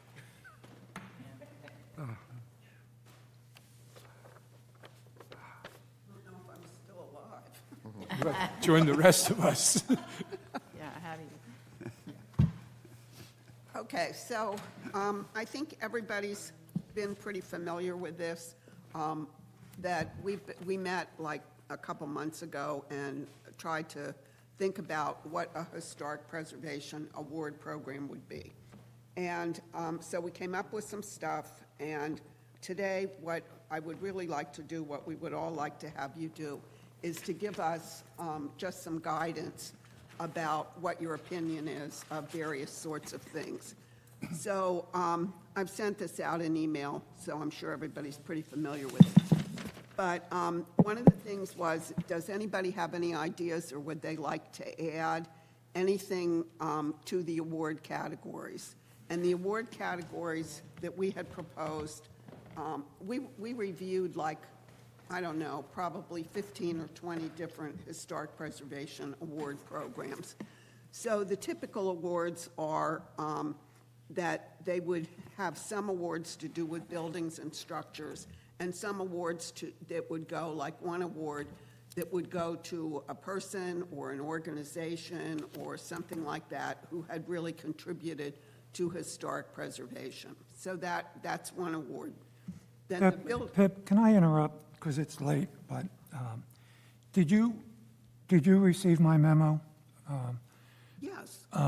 And the idea was I thought we had too many categories and too frequently. That was your opinion. Yes. Are you addressing that kind of input tonight? I'm trying to ask people what they would like to have for categories, right? Well, and I'm trying to tell people what No, most people I'm a have little proposed. confused about this. I'd kind of like to hear what Pip has to say to, Well, we already know. well, we read it, but that was a while back. I think you're just kind of giving a little summary to get us into the discussion. So if people would like to add anything to do with these categories, one that would be for an organization or person, and 4 categories that would have to do with buildings. One of which would be new construction, one of which would be preservation, one of which would be additions, and now I can't remember the. Adaptive reuse. What was it? Oh, yeah, adaptive reuse. Yeah, adaptive reuse. And then when we reviewed these things and we talked about it further, we thought maybe add another category, which what the organizations who give these call as stewardship, which is people who've just maintained their buildings for years and years. We have a lot of people like that in Cape May. So just people, another one for people that would be stewards. And we had proposed that there could be up to 2 awards in a category if there were sufficient nominations or sufficient numbers of people that came through. So we would, even though these would be the categories, they would not necessarily be awarded every single solitary year. They would be awarded in a year that there was one to make an award to. So there could be 3 awards made in a year, or 2 awards made, or there could be more than that. So if anybody has any thoughts about the categories, or you'd like to add some, or you'd like to take some away, or anything like that. What I'd like to do is figure out how to regularize this, how to regularize it on an ongoing basis. Like, for example, people write contest rules. I'd like to be sure that we set up this as a way that we can go forward and to do, well, I mean, more than a checklist. I mean, it would be a way that we would establish what will be categories, who will police them from time to time. I think it needs considerable more discussion and thought. This about is how the you- opposite of policing. Sorry? It's the opposite of policing. I just want to put that in there. We do a lot of policing in this group, and the whole idea of an awards is to recognize people doing the right thing. No, as opposed to the things we see where people do the wrong Well, thing. like what we've What I'm saying is I'd like to see an establishment whereby we set up something for the long term. And in the long term, we set up rules, so this doesn't become the 2025 rules Our only. intention was to do that, but we did not want to do that without the input of people on the HPC. So we thought people on the HPC. But they are HPC awards. Okay, that's where that's see, also that's where I get off the train. Okay, I think that, and I agree, there should be system, we should set them up, there should be categories, it should be probably administered by an ongoing part of this body, but I think they should be HPC awards. And those HPC awards should be recognized by the city for the merit that they have, but I think they ought to be done within and Okay. but administered by the HPC. To me, this is an HPC function. Okay, It's so- not a city function. So do you have anything to say about what the categories would be? Do you care about those? Well, I think the categories you mentioned are worthy enough. What I'd like to do, though, is have this go to the point where we can set up an official HPC committee to do this, rather than just sort of go ad hoc. Can I chime in a little bit with this? Because we met as a subcommittee quite a few times. And thank you, Pip and Janice, for all of your hard work, because you guys did wonderful, wonderful work on this committee. We were looking at the best way to really get this out, to really look at showcasing the HPC. And we felt that we could do that if the council presents the award and highlights all the great things that the HPC is doing. And that's really the intent behind this, something that would continue, and I understand exactly what you're saying, Mr. Testa, to stand the test of time. But in order to do that, there has to be some, guidelines, whether or not me being the crossover or whoever else is the crossover to this would, start the process, and then at that point, we would hold, whether or not we're doing it at this time of year, we were looking at possibly in March having a celebration and presenting the awards, but having the HPC and the judges, those people really being highlighted and talk about the great things that this commission's doing. And I think that was always the intent behind what we were looking at. I think we may disagree at the level at which this is done. And the reason I say that is because I think the city council is a political body. It has political decisions to make. It certainly recognizes the merits of what the HPC does. But other than endorsing an HPC set of awards, I don't think these should be awards made by the city council. No, it's not going to be awards made by the city council. I'm sorry, maybe you misunderstood what I was saying. The judges. Because of the hour, yeah. Yeah, but the judges would not be any part of city council. They would just be there presenting the awards. The second thing, I guess because this Yeah, was, wait a minute. hang on, this was something, let me just I know, finish my. We just crossed over one issue. I'm so I don't see city council presenting the award. I see the mayor showing up and making a speech, but But I see it highlighting the HPC. But we And, can highlight ourselves. yeah, but I don't think it's going to get the notoriety. And also, you take a look at what happened a few years ago. The HPC did this, and I don't even know what the year was when it stopped. I don't know why the award stopped. They stopped because there was not continuity and regularity of administration. And that doesn't depend on whether it's a council award or HPC award. It depends on having the right rules and the right people. Of course, I've been working on this. I'm sure you have. Okay? I would like to say something. I've done a lot of events. You remember the Chalfont show I ran? The I do poetry remember all your things, all that stuff. Events take a lot of work. They take a team, or they take somebody really crazy who's going to devote all their time. I was that person. I did it because of my own passion.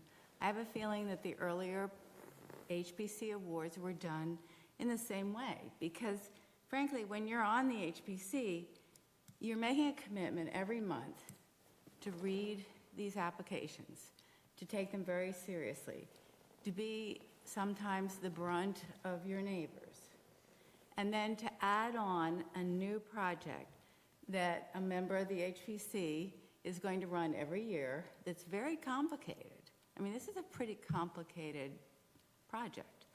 But it's a project that we need as an HPC because we don't get a lot of respect aside from the wonderful people that we saw tonight who did their homes beautifully because they understand the value of historic preservation. But historic preservation is kind of a hard sell. I mean, when Stephen presented the design standards to the realtors, at least half of them gave it a thumbs down, that they want to avoid or elude preservation when they are selling a house.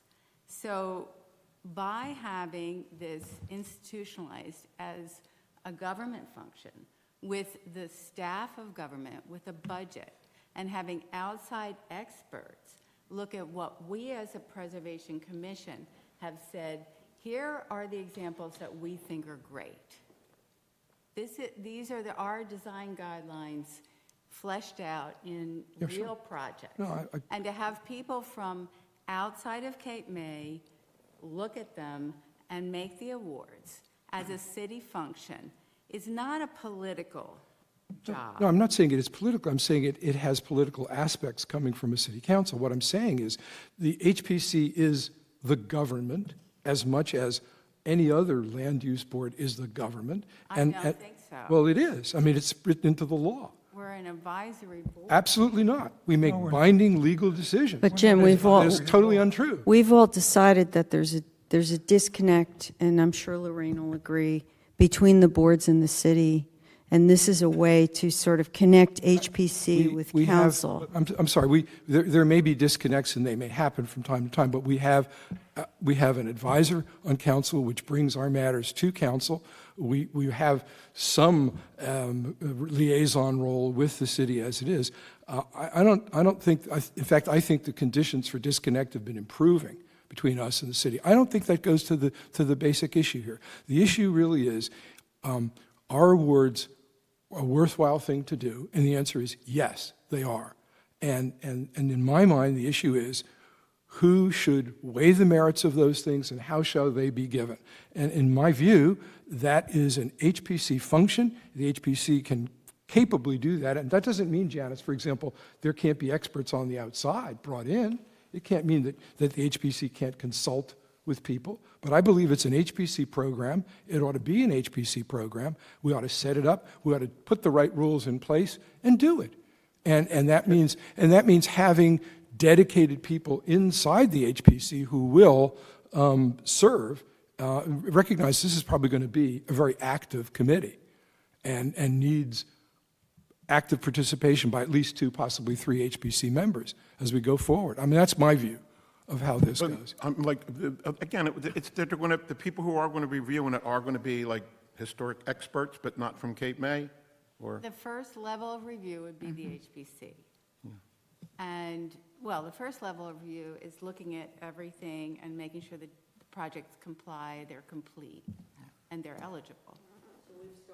Process. And then the second level would be the HPC, looking at all of them and making, winnowing out the ones that, or selecting the best.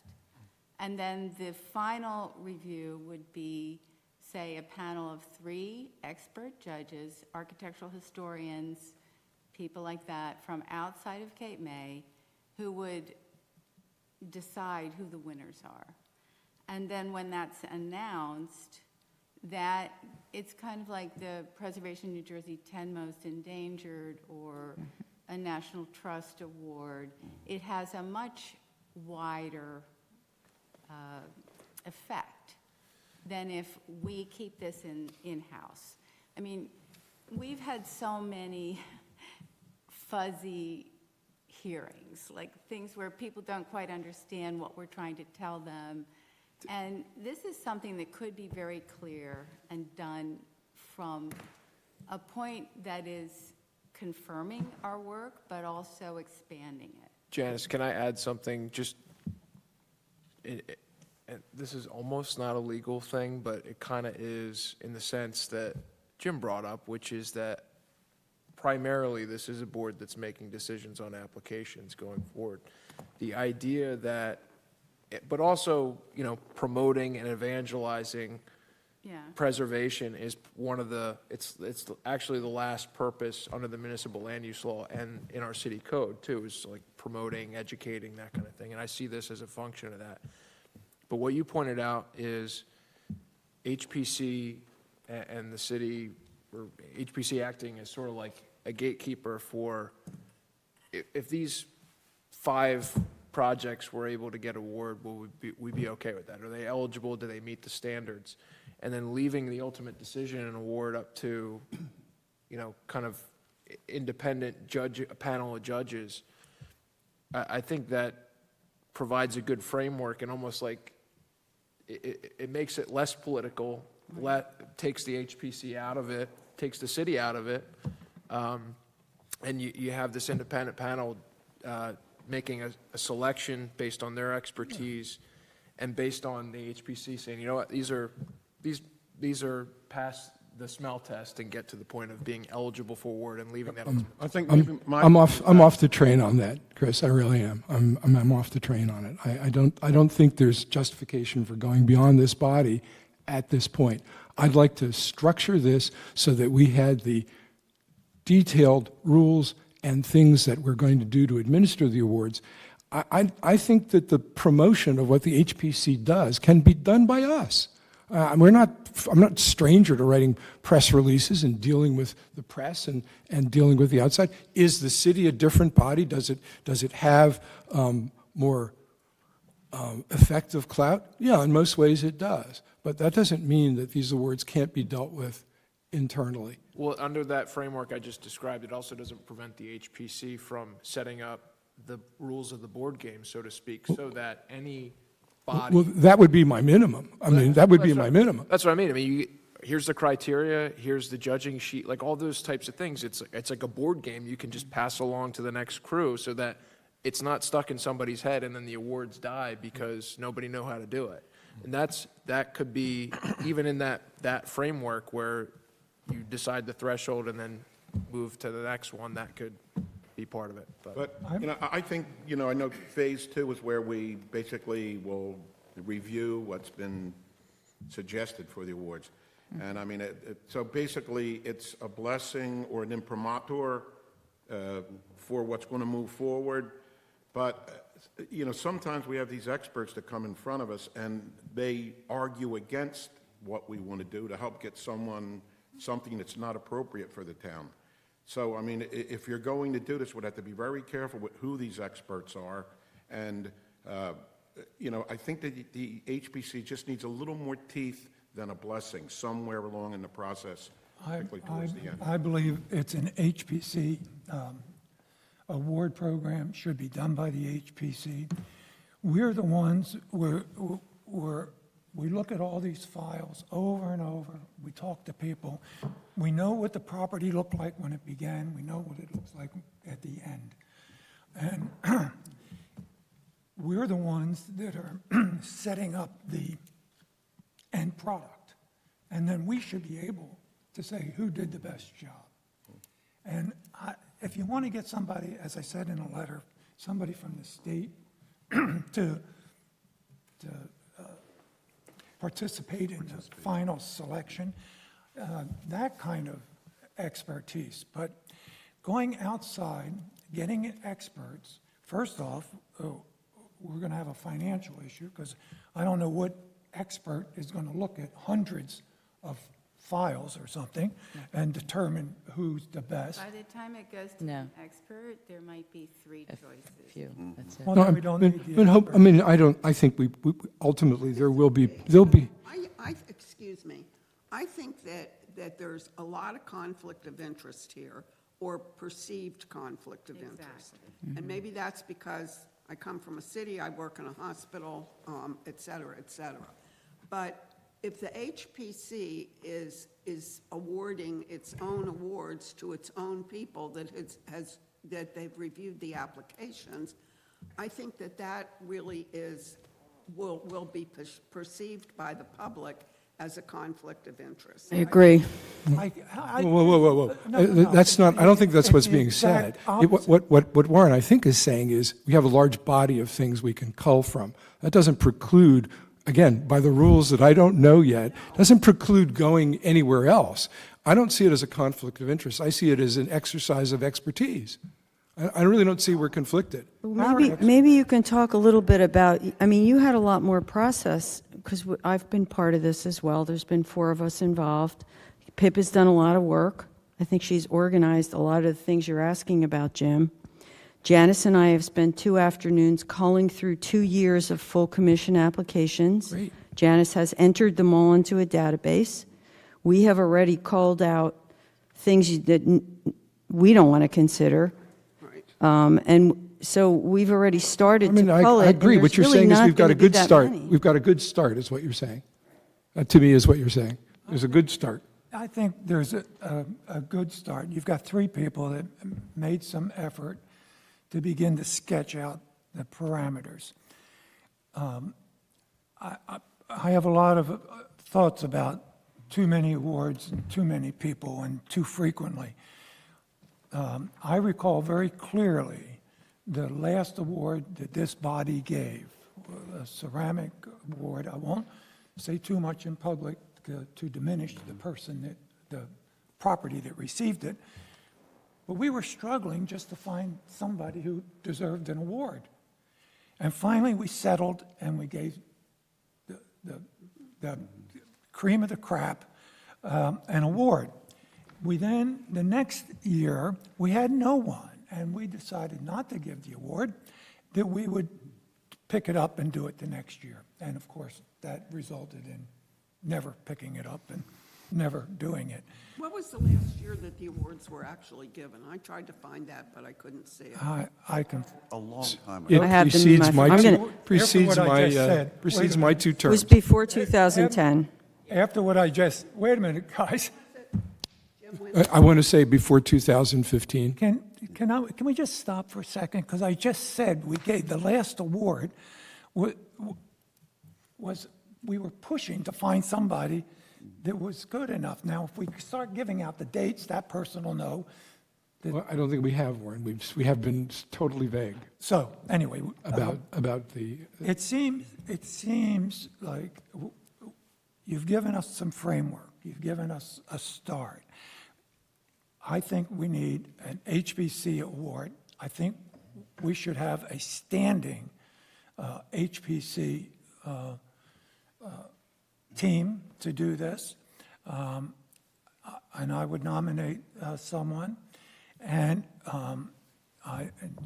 Janice and Can I find out, I mean, we haven't heard from a few members here. I'm just curious to see where everybody else is on this. You're what? Yeah, You're what? I'm sorry, what was that? No, there's an awful lot of good ideas here. Yeah. And I've been through so much of this award stuff on the different councils I've been on. I really think trying to do this every year or even every 2 or 3 years is a major undertaking. You've also been watching how much can go into this. I would suggest maybe since this coming year is 2005, if we said 2005, 2025. 2030, maybe at 5-year intervals. That gives you, say, a 5-year period to really look at really good projects that took place. I've also seen the awards committee be a mixture of some board members and also some professionals. So, you know, the professionals can kind of bring in the big view where the people that actually know exactly what we're trying to do here and what's so important to us, and people have followed our things. And I've also seen a lot of professionals that come in that don't do a whole lot of homework on the background of the applications and what these people went through. You know, they get a pile of applications like this, and boy, they really skim through them to try to see which is the prettiest. And I'm not picking on them because you know we generally don't pay them that much. I know right now, though, on the Cultural Trust, we only can give to 3 organizations. So we say 1 year they were going to give money to the Historic Trust, the next year the Arts Council, the next year the Historic Commission. You know, so they fall into line to those years that they can come out. But I really think I would not try to say we're going to be doing this every year. And I don't think, Tom, you can judge that all in advance. No. I think it depends on the flow of the work, the flow of who's meritorious. And that's why I say having an ongoing process handled by people who are on the HPC will decide that. It might be annually. It might be every other year. Would be a great person to be the chair of that. I don't think so because I'm already overburdened with a lot of other work, and I do put a substantial amount of time in. To be the chair. Well, that's for the chair to decide who the chair is, right? I mean, Oh, the chair is, okay. No, I would decide who the chair is. it's awfully early. I mean, this is a discussion. Well, it's not too early, though. I think there should be a standing committee, should be a HPC standing committee. Pip, thank you for your effort and thank you for your work, but it should be HPC members. I would reach out and get some other people engaged. For example, I think Jake could be the leader of a standing committee, not just developing this further. I think Janice could be on the team. I think Lorraine would be on the team. I think Stephen, to get a new member perspective, he's not here tonight, but he's had to travel on business. But I'd like to see Steve more involved. And it seems to me that a standing committee, not just to finish the work that started, but then to continue on into the future, making sure that this happens. I think we've got a whole lot of ideas here, but in fact, I think the dream is really nice and good. I think it's too big for our little community, and we have to make it more manageable. But anyway. But I mean, you know, I've had the pleasure of working with the whole committee when we did the rollout of the new standards. And I really enjoyed working with this group. Matter of fact, it was a lot of fun. And I mean, I don't know whether, you know, I mean, I may do have to defer to other people as far as the expertise in that field. You know, I'd like, you know, of course I'd like to serve on a committee, but whether I should be the chair, I don't know. I mean, if it is, you know. Well, I mean, Jake, obviously, they often say that a leader just needs a loud voice. Yeah, but I mean, again, I would love to work with this group again, because I did, and I found it to be very productive. But, I mean, I will serve. Could we agree that there ought to be a standing committee and just. What'd you say? Could we agree that there ought to be a standing committee? I think this is going to be an ongoing process. Until it succeeds or fails, it's going to have to receive constant ongoing attention. Not ad hoc, but for as long as. It has to be standing committee, and I think the standing committee has to take the work that's already done and finalize it, get understanding and acceptance of this body, and then manage that process into the future. And maybe you want to think about who you want to appoint to it? I rather. just did. You did? All right, well, it's up to I you. mean, You're the I- chair. I mean, Again, I'll serve. you know. I mean, I think Janice, Lorraine, I think Stephen is a new guy. I think just get him more involved in the HPC. I feel hijacked. And a younger guy. I feel hijacked. I'm sorry, Warren, but I've been the president of organizations, I've run meetings, I've asked people to serve. I've never been treated this way. Well, I've never been treated this way. So what is that? well, So now we got that out of the way. No, this should be, Warren, the way, it sounds to me like this should be the way you want it to be, because you always do better when things are the way you want them to be. And I think that's normal, right? So I'm very happy not to be involved. I mean, I have plenty of things to spend my time on, and I don't need to devote them to the HPC or to anything else. I mean, we all have hundreds of things we could spend our time on. So I think I can be out of it entirely. That's fine with me, because that's clearly what you want. Well, But I do think it's important, the two things I want to say, I do think it's important that this should be institutionalized outside of the HPC. Not that the HPC doesn't have input, not that the HPC doesn't have things to do with it or have a very instrumental role, not that HPC people like Jake aren't part of the committee or anything like that. I don't think anybody was ever saying that. But I think it's important for it to be institutionalized outside of the HPC, because we have seen what has happened in the past. It gets, given up. Nobody has enough time to do it. People want to say a lot about how it should go, but they don't have enough time to devote to it. And I think that if it were institutionalized with input from the HPC, but outside of the HPC, it would have much more longevity, and it would stick around longer, and it would have more money associated with it, and it would have somebody who would always be carrying it on. That's one thing I think, and meaning that I think the city should be the people, the city council should be the person giving, they're not a person, but they're a group of people giving the award. And with HPC input, I think that's way more valuable for the HPC. And so I would say that, and I'm very happy to take myself out of it. I mean, I'm not the chair of it. I've never been the chair of it. And somebody asked me if I would help, and I said yes. And that's really the sum total of it. Well, first off, I want to make sure, I'm not, Make sure that Jack Victor, who will be listening to this tape, hears very clearly, what you're saying and what I'm saying, which is that you don't want me to have anything to do with it. I got it. no. well, that's a certainly nice public declaration. I'm sorry you felt you had to make that. Pip, I started out thanking the three of you for your work and beginning this process. I think it is an HPC process, and Yes, I appreciate your work, and I'm not offending you.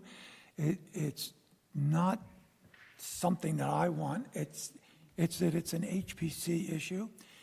It ought to be finalized HPC. Then make it that way. It ought to be. Well, I think we probably will. If you set up a committee, the committee will work that way, and it will try to function that way. There is obviously a city connection to the Historic Preservation Commission of Cape May City. Oh, really? There is, but in a bit too, Pip, I think you're overestimating both the depth and the resources that the city would. Now, it's true, the city would bring an aura to this award, but the city's thin on administration. It doesn't need to have this as an extra department, as an extra concern. The expertise and the person power to do this is best within this organization. And I think but it will involve serious, dedicated time and on a way that will go on in a regular, or will fail. But I don't think the city's participation as an overall next entity makes a difference to that. I mean, in terms of you and I, we can just agree to disagree. Agreed. I hear yours, Agreed. We agree to disagree. hear mine, and that's it. Terrific. Right.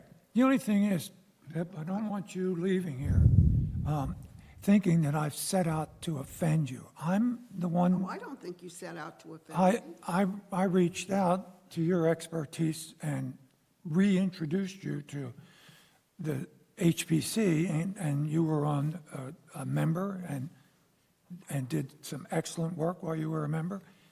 Your work on the standards book was outstanding, and so please don't take this personally. I don't take it personally. I don't believe. take it personally at all. I believe that it is an HPC issue, and it's got to be focused, and then that group will just go on into the future managing this process.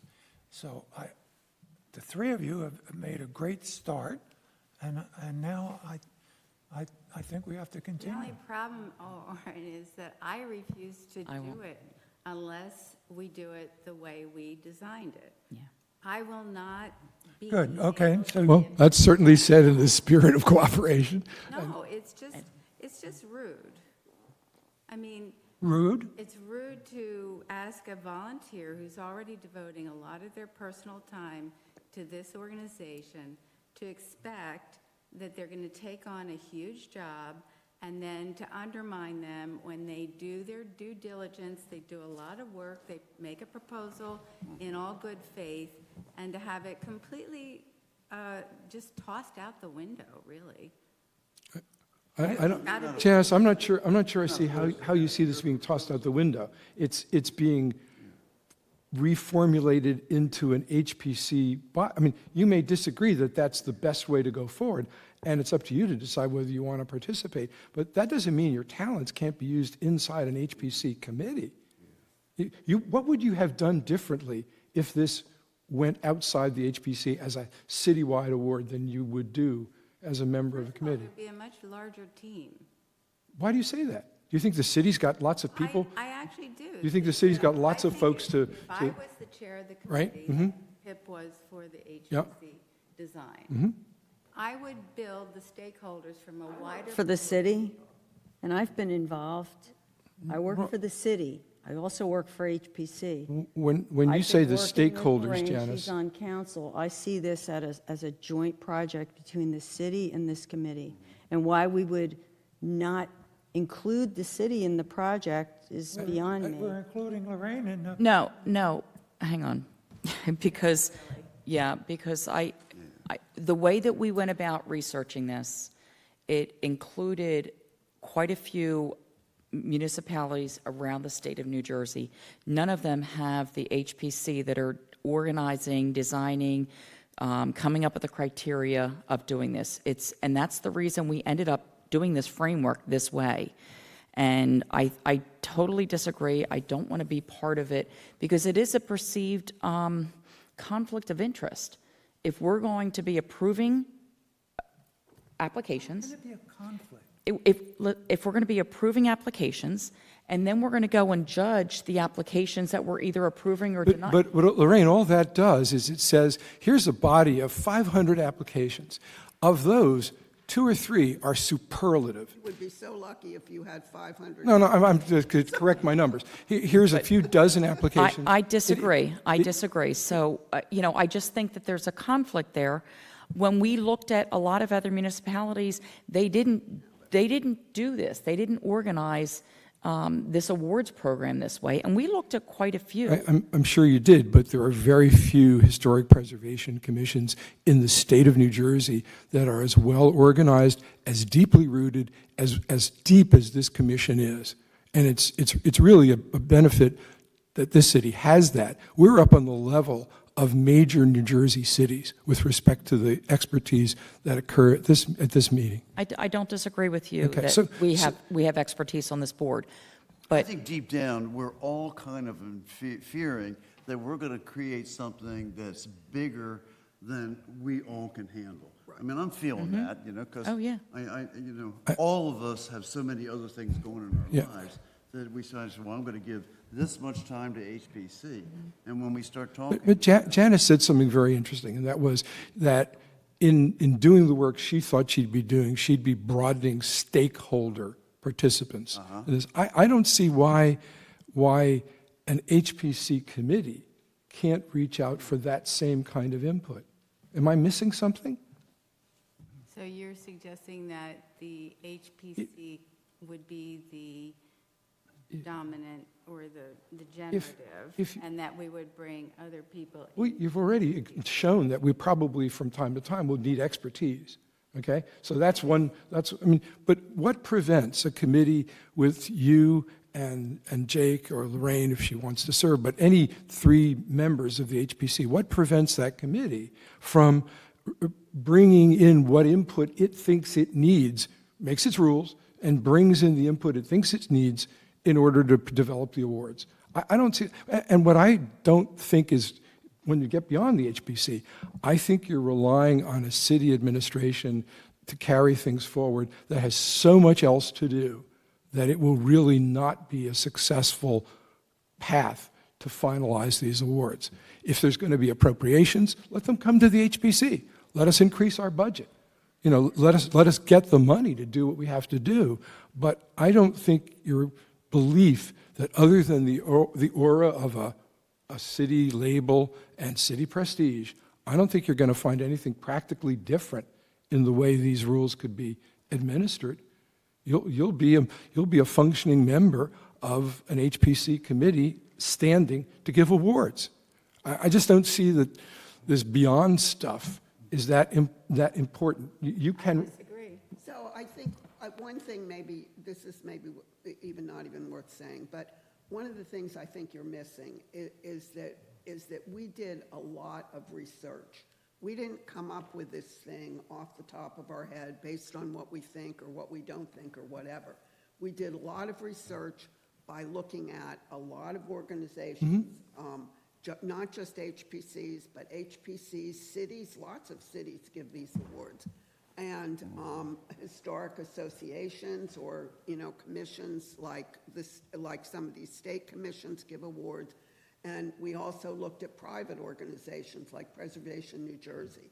And we looked at all of them to see what kind of categories do they have, how do they do their judging, what does this look like, what does that look like, and then we divided that up so that people would be able to have some input in that, be able to say what they thought based on what the whole thing was. And that's probably, you know, different people have different backgrounds. But I don't think I missed that.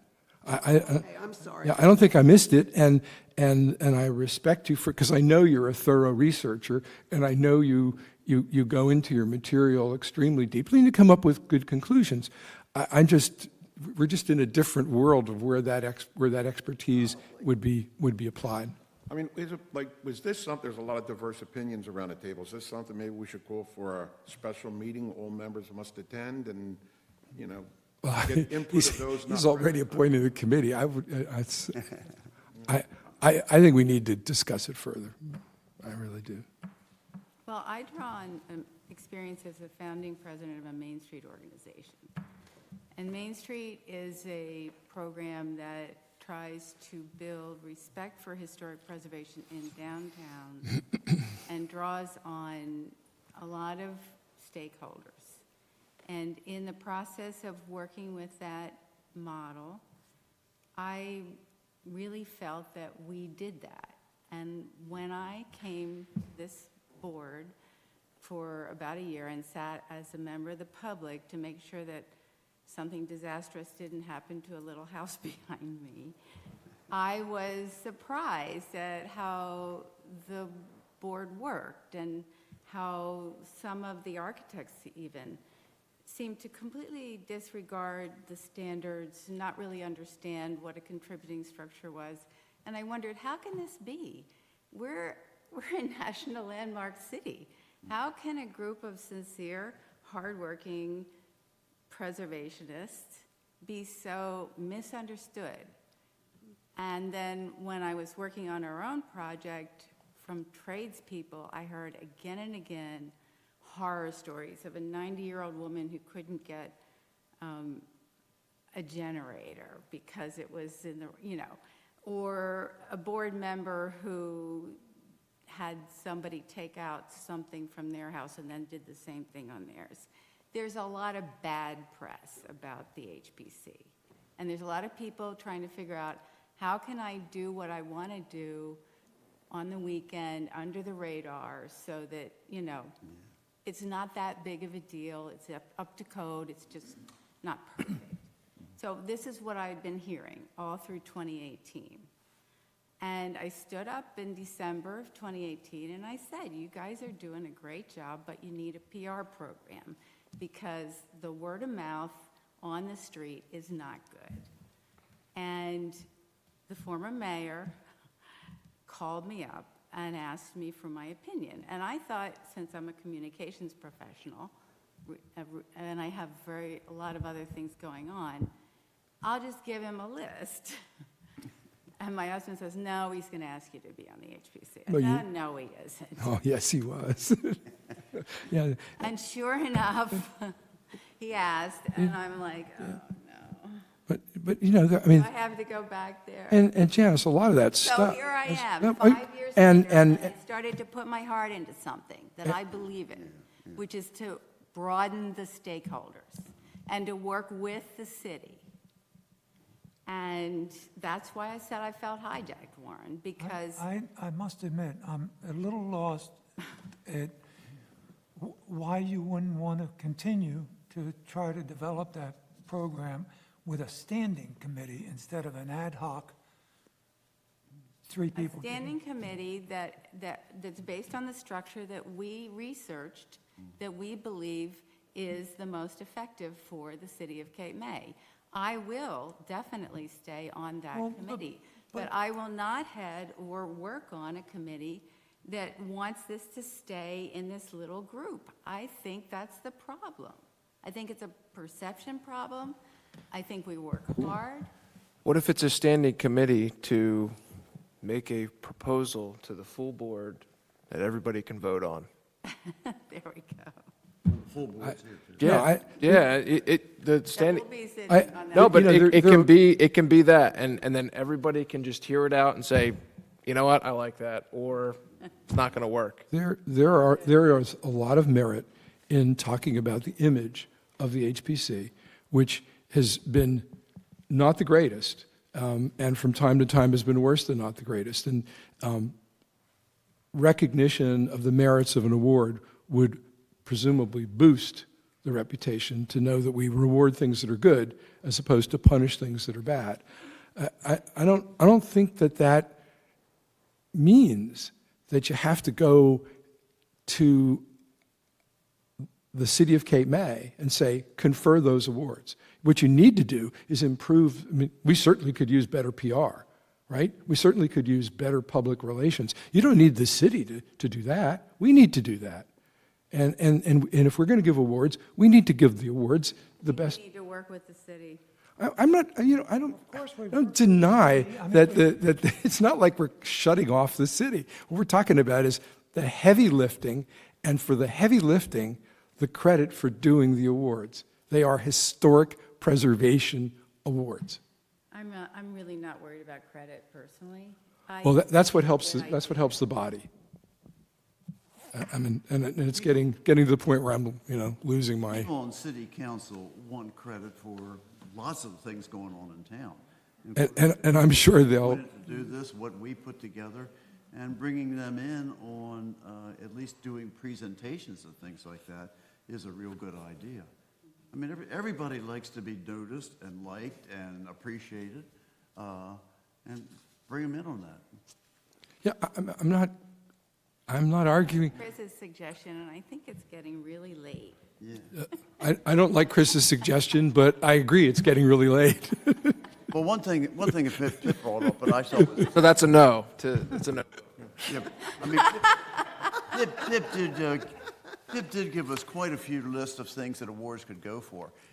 But you did say, we don't have to give all those awards every year. No. Maybe one year we'd have 3 awards, maybe one year we'd have 5. And that's exactly And if what. we spread it out over a 5-year period And that's of time, exactly what an That's a administrator. lot of applications we can go through to really pick out the best. That is without burdening it. To me, that's exactly what an administrative body done as a standing committee dedicated to do, will do.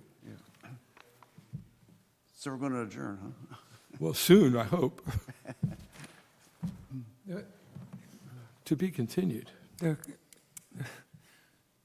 question is, moving forward, and Chris had made a suggestion that we take the 3, and now 4 people, including Stephen, to take this information and come back to the HPC, distilled a little bit further, refined a little bit more, because even then, it's going to have to be refined again.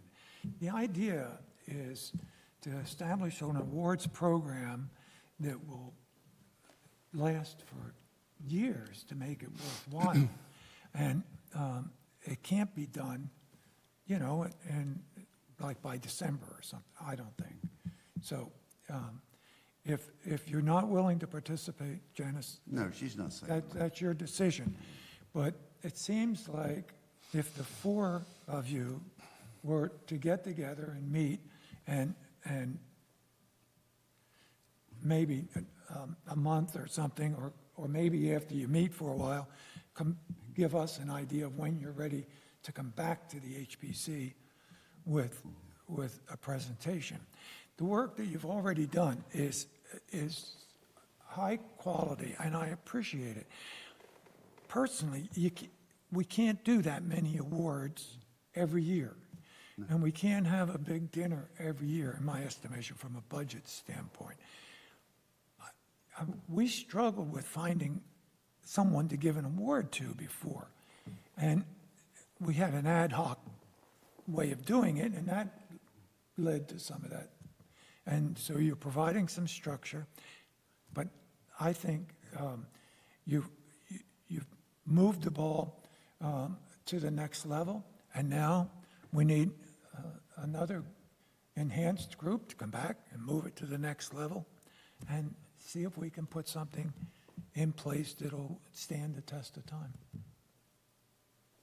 MAC has an annual meeting that gives out wine, great food, fun presentation, and I bet we don't have 3% of our members show up at it. I mean, that's, people in this town are doing so many different things, living in all kinds of different places. It's hard to pull people together down here. Yeah. So, Well, don't expect Pitt miracles. lives in Philadelphia. Makes it difficult. I'm sorry, who are the 4 people? Well, I don't know whether we have agreement. I suggested Jake, Janice, Lorraine, and Stephen. Well, we need Judy, and I personally feel like we need Pip. But Well, I don't have to be Pip involved at all. I really don't. I think you ought to let this settle for a bit, not make decisions tonight that you won't feel are Stephen terrific tomorrow. Might say no. He's got a lot of things going There- on. Yeah. I sort of have to be, I don't have to be a part of the committee, but I have to be involved because Yes, absolutely. Definitely. I have to keep track of the records, make sure the records go back. We can include you on the committee. I don't have a problem with that. Is that the consensus? I mean, it can just be the secretary in general if you want this to go in perpetuity, but the secretary has to provide the records to Right. go through, so the secretary definitely has to be involved. So Judy you're part of it, You know, she can act as secretary to the committee, right? I mean, she's an officer of the HPC. well, no, but she should participate. She can participate in the committee. I mean, more than just a secretary. Why can't she be a member? That's what I just, That's what he just said. yeah. I know that mostly of this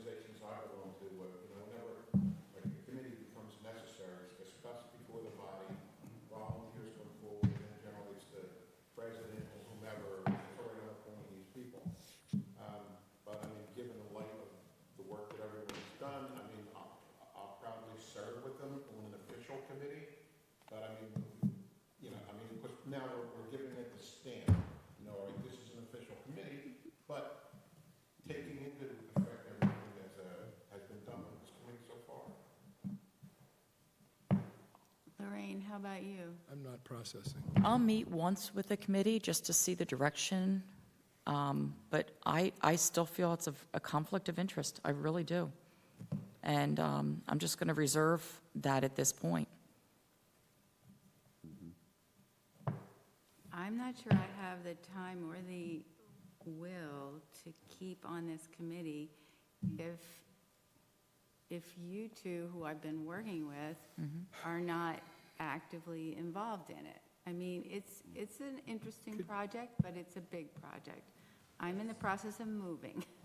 I have a lot of other things going in my mind right now, and this is a really disappointing meeting.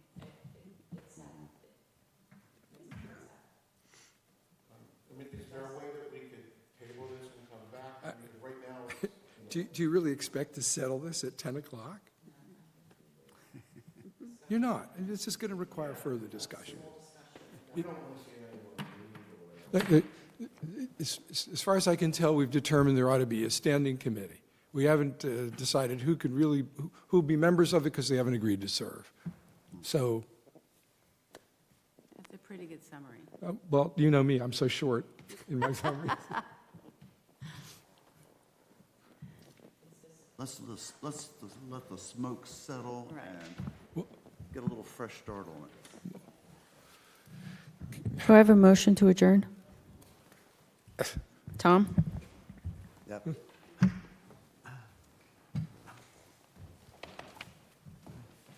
Pip, are you driving back to Philly tonight?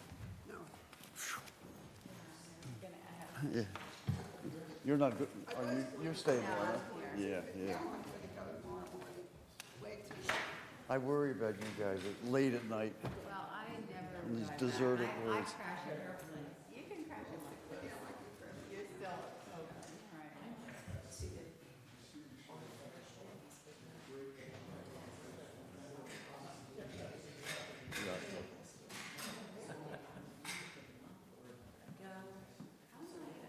Yeah.